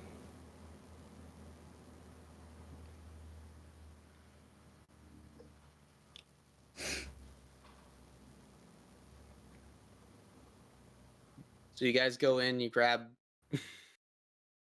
everything, I guess. Yeah. Yeah. You take everything out, and as soon as you bring out the displacer kitten in front of the commandos, they're like, "Whoa, what is that? Wait, I thought those. Wait, what? That was back there." Yep, that's what we're wondering too. We're just gonna take it with us and figure it Yeah. out later. I'm taking it. Hello. I want to make a ritual of speak with animals. Oh my god. Okay, so that note about the cage. As soon as you guys pull everything out, everything reactivates magically. So it's not exactly like a dispel. It's more or less like it's just a suppressant. Mm-hmm. You notice the cage has a bunch of rune etchings on it that seem to be magically bound. Hmm. So this thing was definitely kept in a magical cage to try and maintain some sort of a suppression upon anything that was meant to be inside of it. Mm-hmm. Hmm. Certainly makes we- more sense. Can I tell what the nature of it is? The Like The what cage? exactly it's trying to suppress of... it's basically like the anti-magic runes, but it's a very small variant of it. Hmm. It takes a lot less power to use, but I mean, generally it's pointed in one direction and at a very short range. Oh. So more or less kind of like a conal effect, but you like you get closer and you can feel like the magic kind of being sucked in, but it's not strong enough. Hmm. But you feel as if you went in there, it'd be kind of like baked under one of those like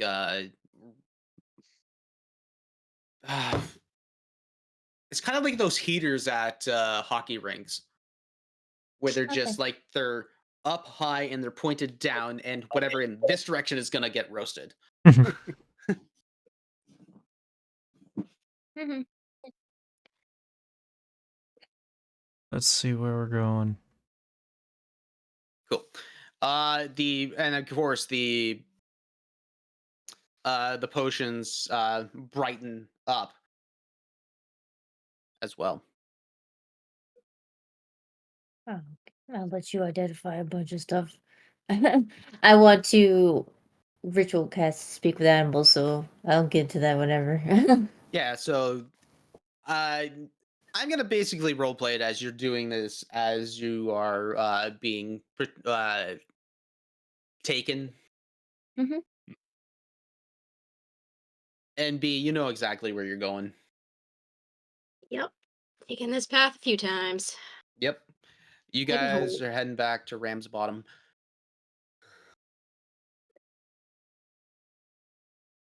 and so it's a bit of a far path because it's still on the north end of the city, but or north end of the grazing lands, Mhm. and you guys are very much southeast or southwest. What? So, Stefano didn't like that. no, he was like, I'm gonna yell. And I heard like a little bit of Yeah. a And then it cut out. yep. Eh. Little buzzer. Look This at is our him. Laser Beast. Yeah. Look at him. Aw. Baby. Oh, look at his paws. His little He's veins so are just like, angry. oh, He has oh. no bones. You can pick him up, and so the first time I brought him, like when I moved in, my boyfriend picked him up, and he has no shoulders. So he just slipped right out of it Baby. because he's got no bones. My God, So that's anyways, hilarious. back to the story. Back to the story.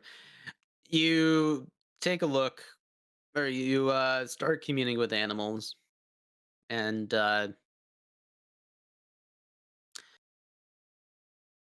10 minutes go by. You're kind of walking and focusing, and the ritual completes, and you're holding this cage up, and this cat is make an animal handling check.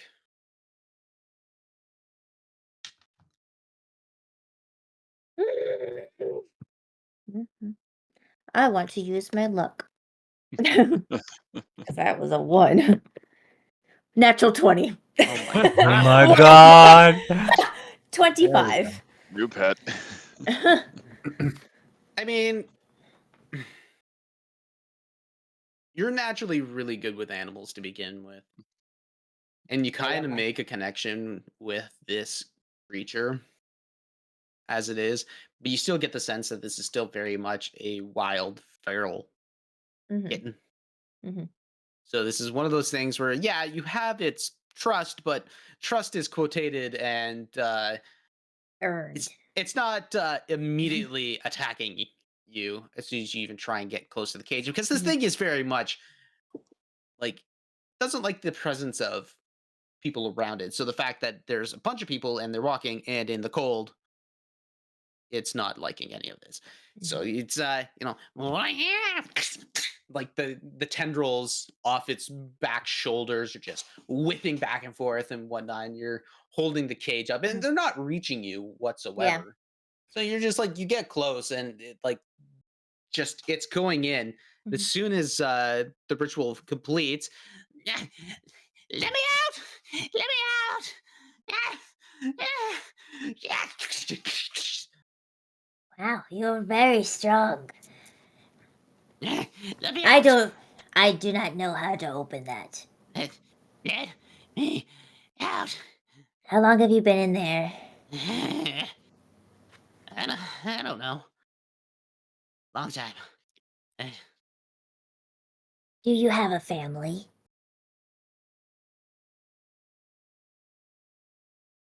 With that natural 20, you get the sense that this cat is maybe about 2 months old. Mm. So it's still small, but small. Little one, I say preserve your energy. You're wasting it on this container cage.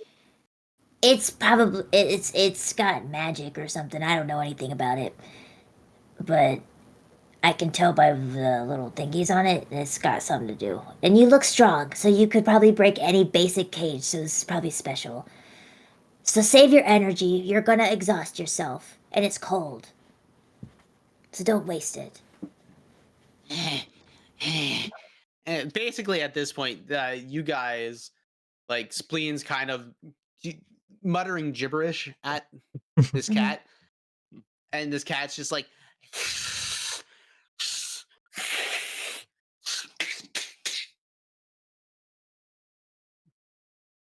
I mean, don't listen to me. Exhaust yourself, and if anything happens, you won't be able to defend yourself. I'm just saying. This is from experience. I know how it feels to be small and alone, okay? We're gonna find out how to help you. And then we'll get somewhere warm and I will feed you. Curl up in a ball, it'll save your warmth.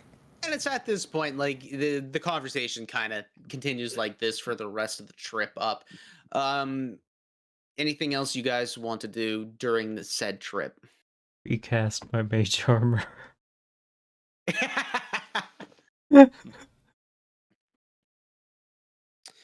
It's during this time that when you're going through, like, the eastern edges of Lorthran Citadel, like the grounds itself, you notice that there's been a lot of, like, battlements and whatnot that have already been naturally put up, and this wasn't done recently.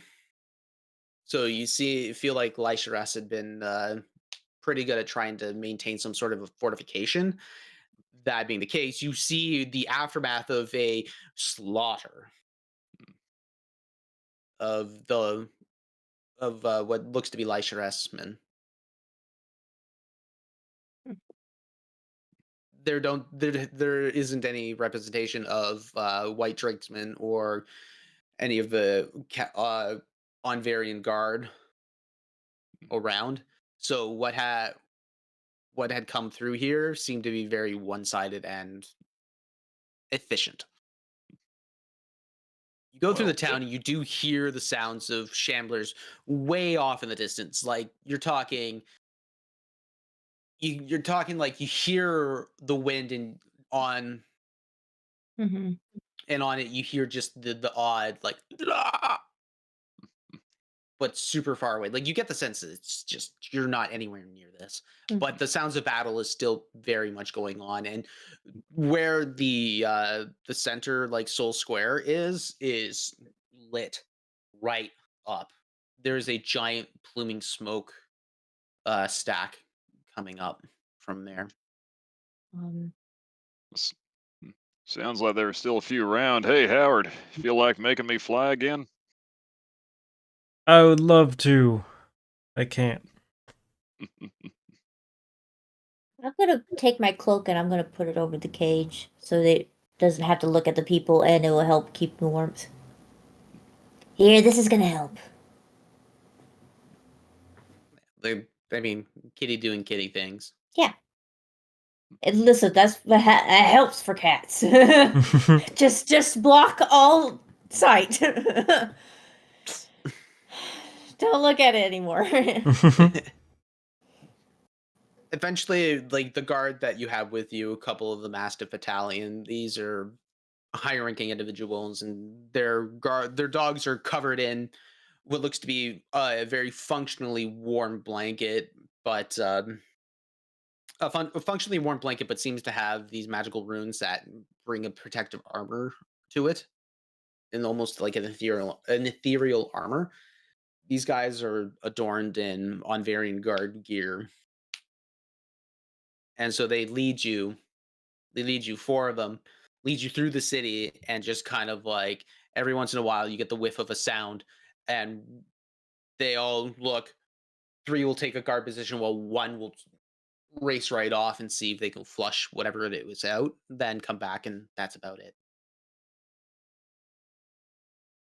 Eventually, you do make it to the grazing lands, and what I had described before, it's still very much snow packed and whatnot. Not a lot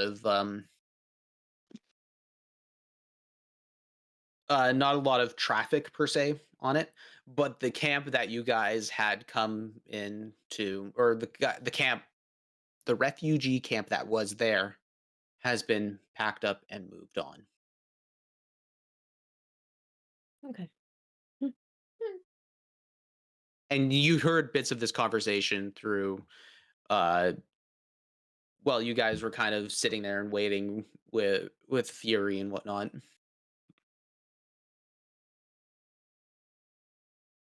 Eventually, heading north, about an hours later, you make it to Ram's Bottom.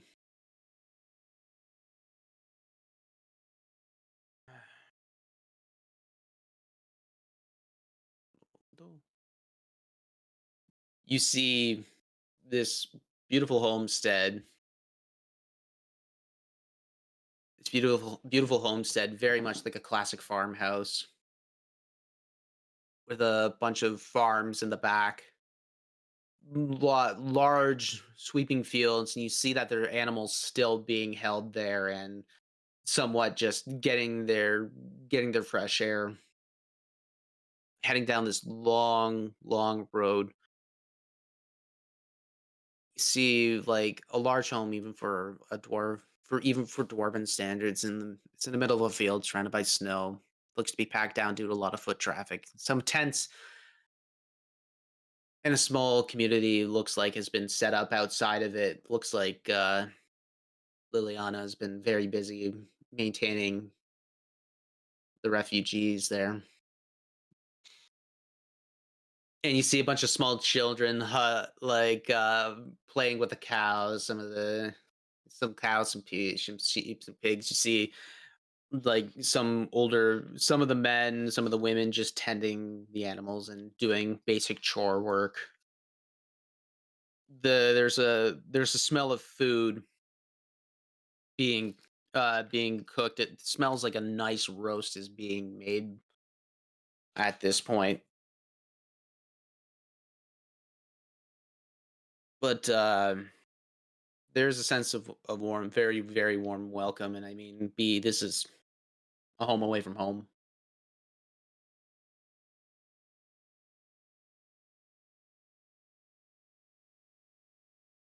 Annabelle starts moving forward. All right. Uh, this is never the easy part. And it's at this point, the a lot of people have seen you guys come up. At this point, you see Brecken, your brother. You see Brecken, your brother, who was playing with the kids. Look up, B, B. Oh my God, B. He kind of rushes up, and you see he looks over. Brigitte, B's here.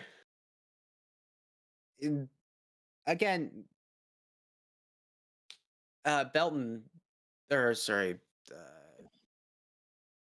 hold on. Brecken? How's the family line doing here? Belton is Belton. Oh, Belton. Brecken is your dad.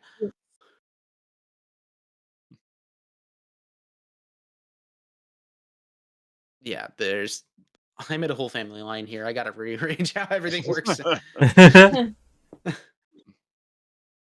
It's Belton and Brigitte are your siblings. Yeah, okay, that's what I had in my notes, but it's like, Yes, you were right. I spoke wrong. Anyway, they rush up, and these are still dwarves in their like 40s and 50s.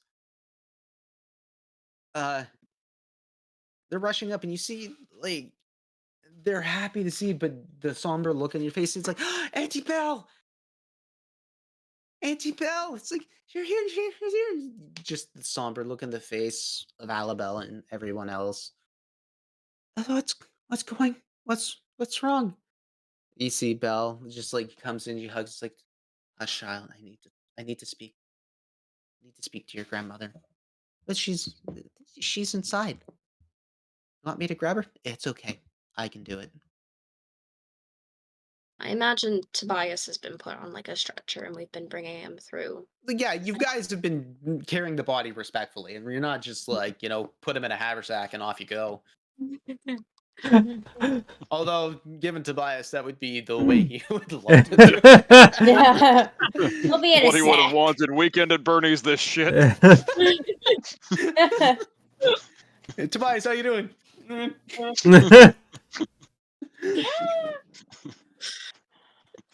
But anyway, B will grab both of her siblings and just kind of press her forehead to theirs. they Um, they take it back, and I mean that's very much, the ram's bottom way is like forehead to forehead is the mhm. most intimate touch, and they notice that there's a stretcher on the backside. "Eh, what's going on?" And Alabelle keeps moving forward and eventually makes it to the farmhouse. And I mean, she stops, takes a deep breath, like takes off a lot of the clothing to make herself look a little more officiated, having like still wearing the Soul Weaver Consortium like cloth wear, and uh, not headdress, but tied back in an official state and manner. Mm, knocks on the door and then kind of opens it up because I mean there are a lot of people around and looks like it's very much an open situation. You hear the high squeal, like two old friends who've haven't seen each other in so very long, and then the wail. You see Liliana come out, this very very old dwarven woman, the 5 o'clock shadow just crawling right up, and hair tied up and back, braided beautifully down, and looks like there's a bunch of, little dried flowers that have been placed in her hair by the little ones. Her, like, fully covered in flour, and her hands were, like, pretty much in the middle of kneading a dough. Comes out, sees you, rushes right over to you, just grabs you, and I mean, you get this nice meaty paw of a paw print on the back of the back of your armor, and she didn't realize that she still had the dough on her. I'm sorry. Shh, it's okay, child. It's okay. It's okay. You see, like her eyes are watering as well. Looks over. Oh, Toby. Goes over, lifts up, and you see Tobias's face just flat. The color has been drained. Beard cap. The beard has been braided one last time, and the hair has been braided as well in a very old dwarven fashion. The well, the Firkmosen way. She breathes down, kisses his forehead. Oh, I knew you were gonna go in a battle. And she's just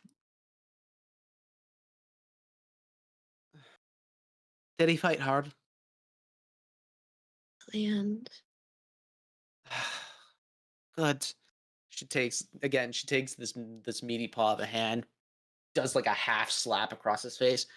That's for making me wait.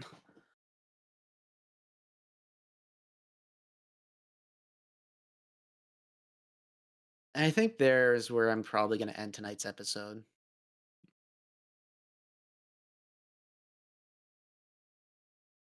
You guys come in and you get this super warm welcome. I'm just going to end it off as kind of like a, fade back. Mm-hmm. Like a fade back. You guys come in and immediately get put to work because Liliana's not putting up with no bullshit that way. The farm still needs to be tended to. Stock needs to be somewhat grazed. The like some of the refugees and the survivors are all still dealing with their stuff, but they're all working as farm hands at this point. And so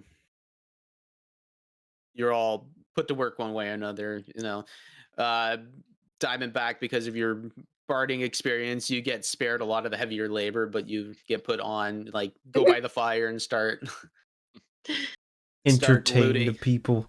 You entertain the people, bring some Yep. levity to the situation. Yep. Beatrice, like when you were a little girl, you're right beside your grandmother, baking food, hanging out with hanging out with your children, hanging out with your brother and sister, and the children that are there that wanted to help in the kitchen. A lot of them are little girls, and some of like just women of multiple ages, and a couple of like baker men that had survived the attack, all doing their part within this kitchen, and it reminds you just growing up. I'm assuming Howard is resting and identifying magical items. Yeah, Mhm. probably. The potion that glows orange and yellow is a potion of invulnerability. The potion with the toe in it is a potion of giant strength.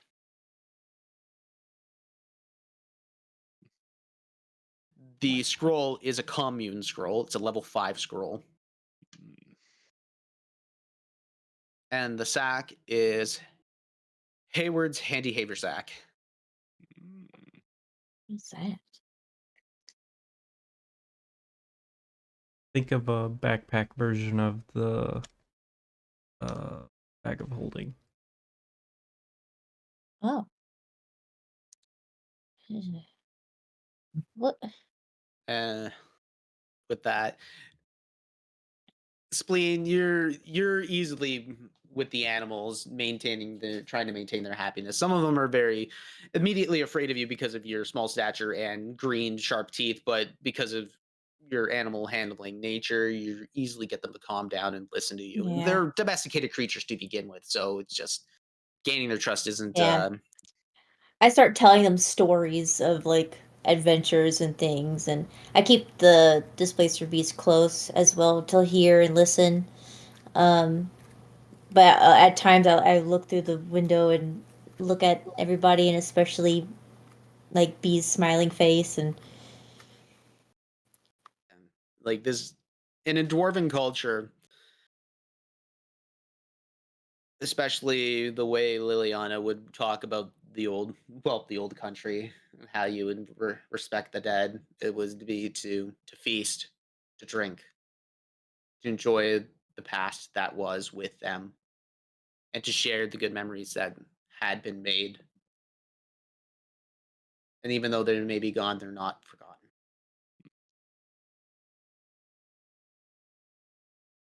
Yeah, Halsterian is definitely shoveling dung, maintaining the stalls with a bunch of the other the fancy folkmen, because Liliana definitely has a sense of humor when it comes to all that. Yimmer, I'm not too sure what Yimmer would be doing. Just munching away on mushrooms. Just You were able to get out of get out of doing work by being able to climb up onto the roof right by the chimney, so you're at least somewhat warm, just munching on mushrooms, smelling the food. Me, this is been one hell of a day.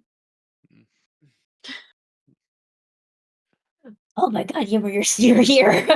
Yimmer's, what? Yimmer's first line, and that's where we're gonna cut it tonight. The first thing he said. Okay. Holy crap!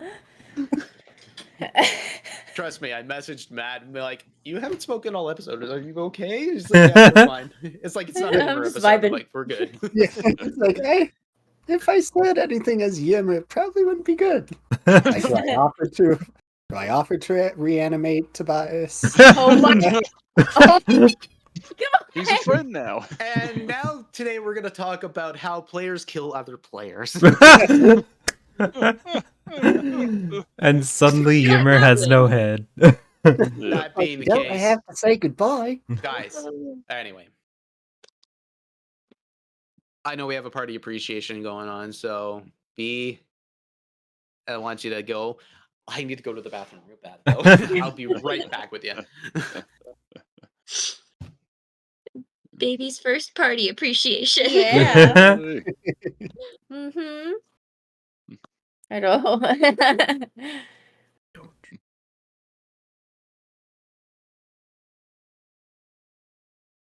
Otter, if you drop a no cursing on us to liven things up, we'll murder you.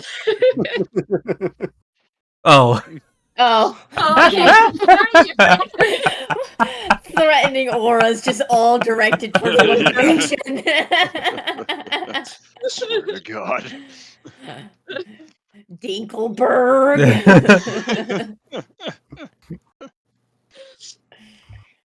Oh.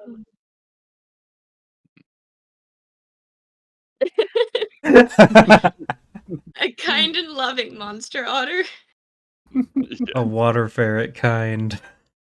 Omnipotent kind. With a very nice beard. My rival.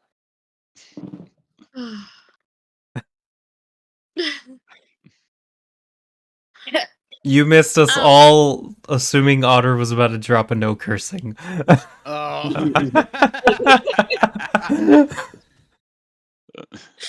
You're all like held our breaths. You're like You do it. sweating. What is that face? Wait.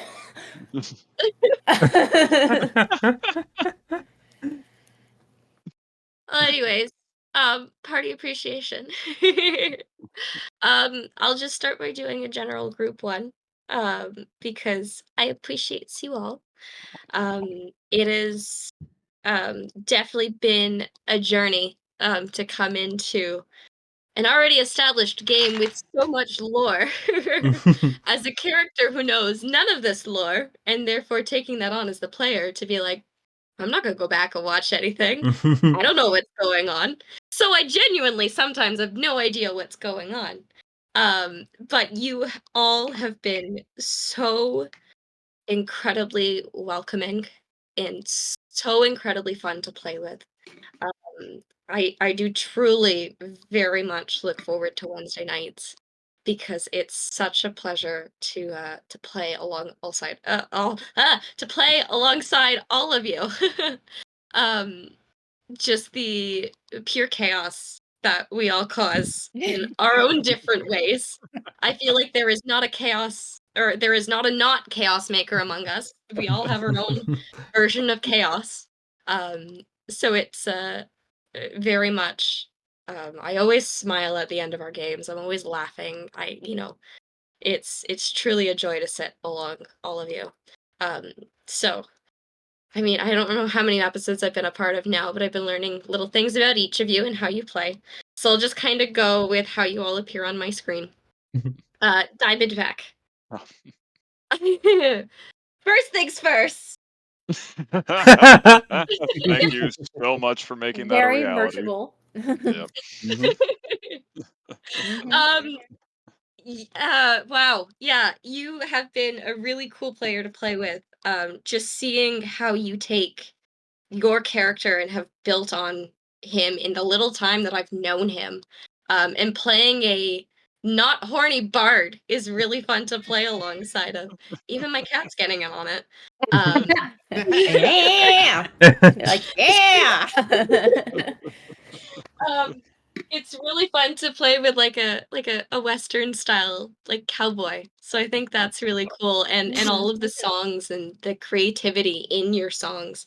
I'm always left in awe every time you have an inspiration or anything like that. So so much fun to play with. Howard, um you again are so creative in so many different ways, and you do all these things as a spellcaster that I would never even think of. I mean, spellcasters already have such a hard job. He's trying to walk across the camera. He wants some camera time. um oh my goodness. Okay. Yeah, you having played a spellcaster years ago and seeing how you play a spellcaster, and how much thought you put into things like saving spells for like certain characters. Like when you were like, I'm gonna save this spell for Tobias, and then it just never happens. That it was No. beautiful and poetic in and of itself. So the way you play and how again, how much depth you've got in your character. And I feel like I'm just starting to understand him, and then he does something completely different. I'm like, the fuck was that? Like talking about like the classroom and like the fire. I'm like, what the fuck are you talking about? What is going on? You'll find out soon enough. So much lore in all of our characters that I'm looking forward to. And in that lore is Halsterian. And my goodness, what a layered character you have. And how well you play it. I think sometimes the uppity, like stuck up characters can be really annoying to play around, but you play it in such a funny way. And just the arc you've taken your character on with adding the rage and then being like, can't really use anger in my rage. Let me try other things. So it's really cool to see how you've taken your character in this vast story, and I'm just jumping into this little part of it and only seeing through like a cone of everything that's going on. So the depth of your character as well. I just admire everyone's characters really. And seeing how you play him is just really fun to watch. And of course Yimmer, who's always fun to watch. Um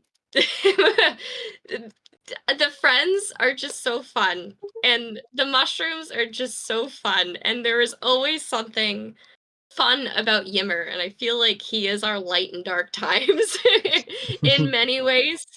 Um, it's fun to be a dwarf alongside of a dwarf who is just so chaotic and just wants to go and do things, and B's like, okay, let's go.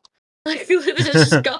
Okay, yeah, let's run into a field of unknown entities and hope we don't die with our little dwarf legs.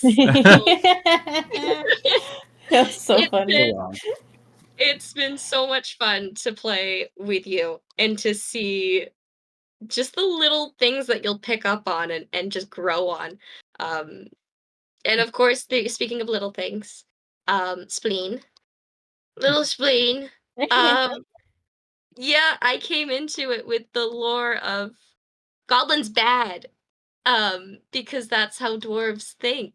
And very quickly, Spleen was like, no, goblins not bad. So, you have been a pure chaos agent alongside B and inspired B to become even more of a chaos agent. And I think us role playing so many of our moments has been so meaningful and so impactful for me because I feel like we've had the most character time together at least. And that's been really cool to see how my character has progressed along your character, and then all of the things that have gone on inside of that, and just the emotional whiplash B has faced alongside your character has been A lot. But again, you're just a pure agent of chaos, and the characterization of your character. I always feel like whenever I look at you, I'm looking at spleen. Like you're just so your character, and it's so beautiful and so amazing to watch. And of course, our bard, our bard, who we love so much, our kind and gracious god who just killed my grandfather.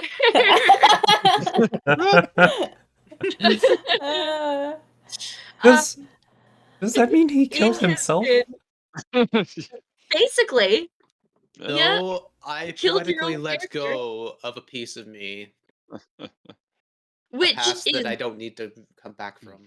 yeah, beautiful in its own right, considering I played alongside Tobias, and now I'm once again playing alongside Tobias.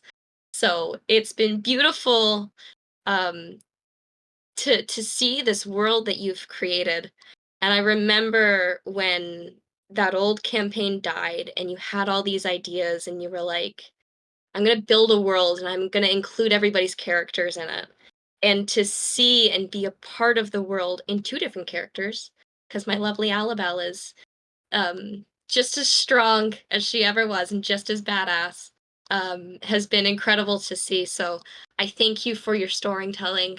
I thank you for inviting me to join this chaos. Um, and yeah, thank you, everyone. I love you all so much. Oh, I love you I love Thank you, Kate. so much. With that, I guess we should go into end announcements, but I kind of just want to end off with like Yeah. not. I mean, how the hell am I going to follow that up? The key word is you don't. We just. Yeah. I think I'm just gonna say thank you to all the sponsors who've sponsored us tonight.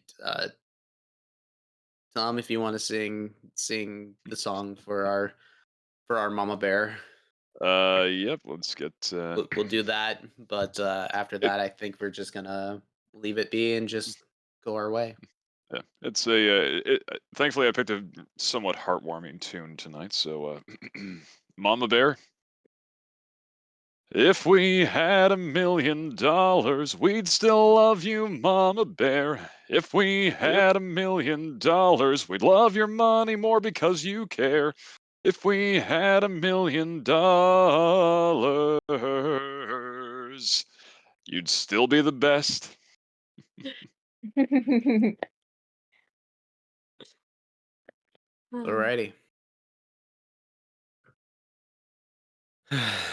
With that, I thank you all for everything tonight. This was out of all the episodes that we've had a really great time. This was the hardest one for sure. But this is probably the greatest episode I've had. I couldn't have done it without all of you. Maybe not Yimmer, but good. Stick around. With that being the case, be safe out there. I will see you all next week. Through hell or high water, I'm making sure that that's that. And yeah. Do you dare to imagine? Have a good night.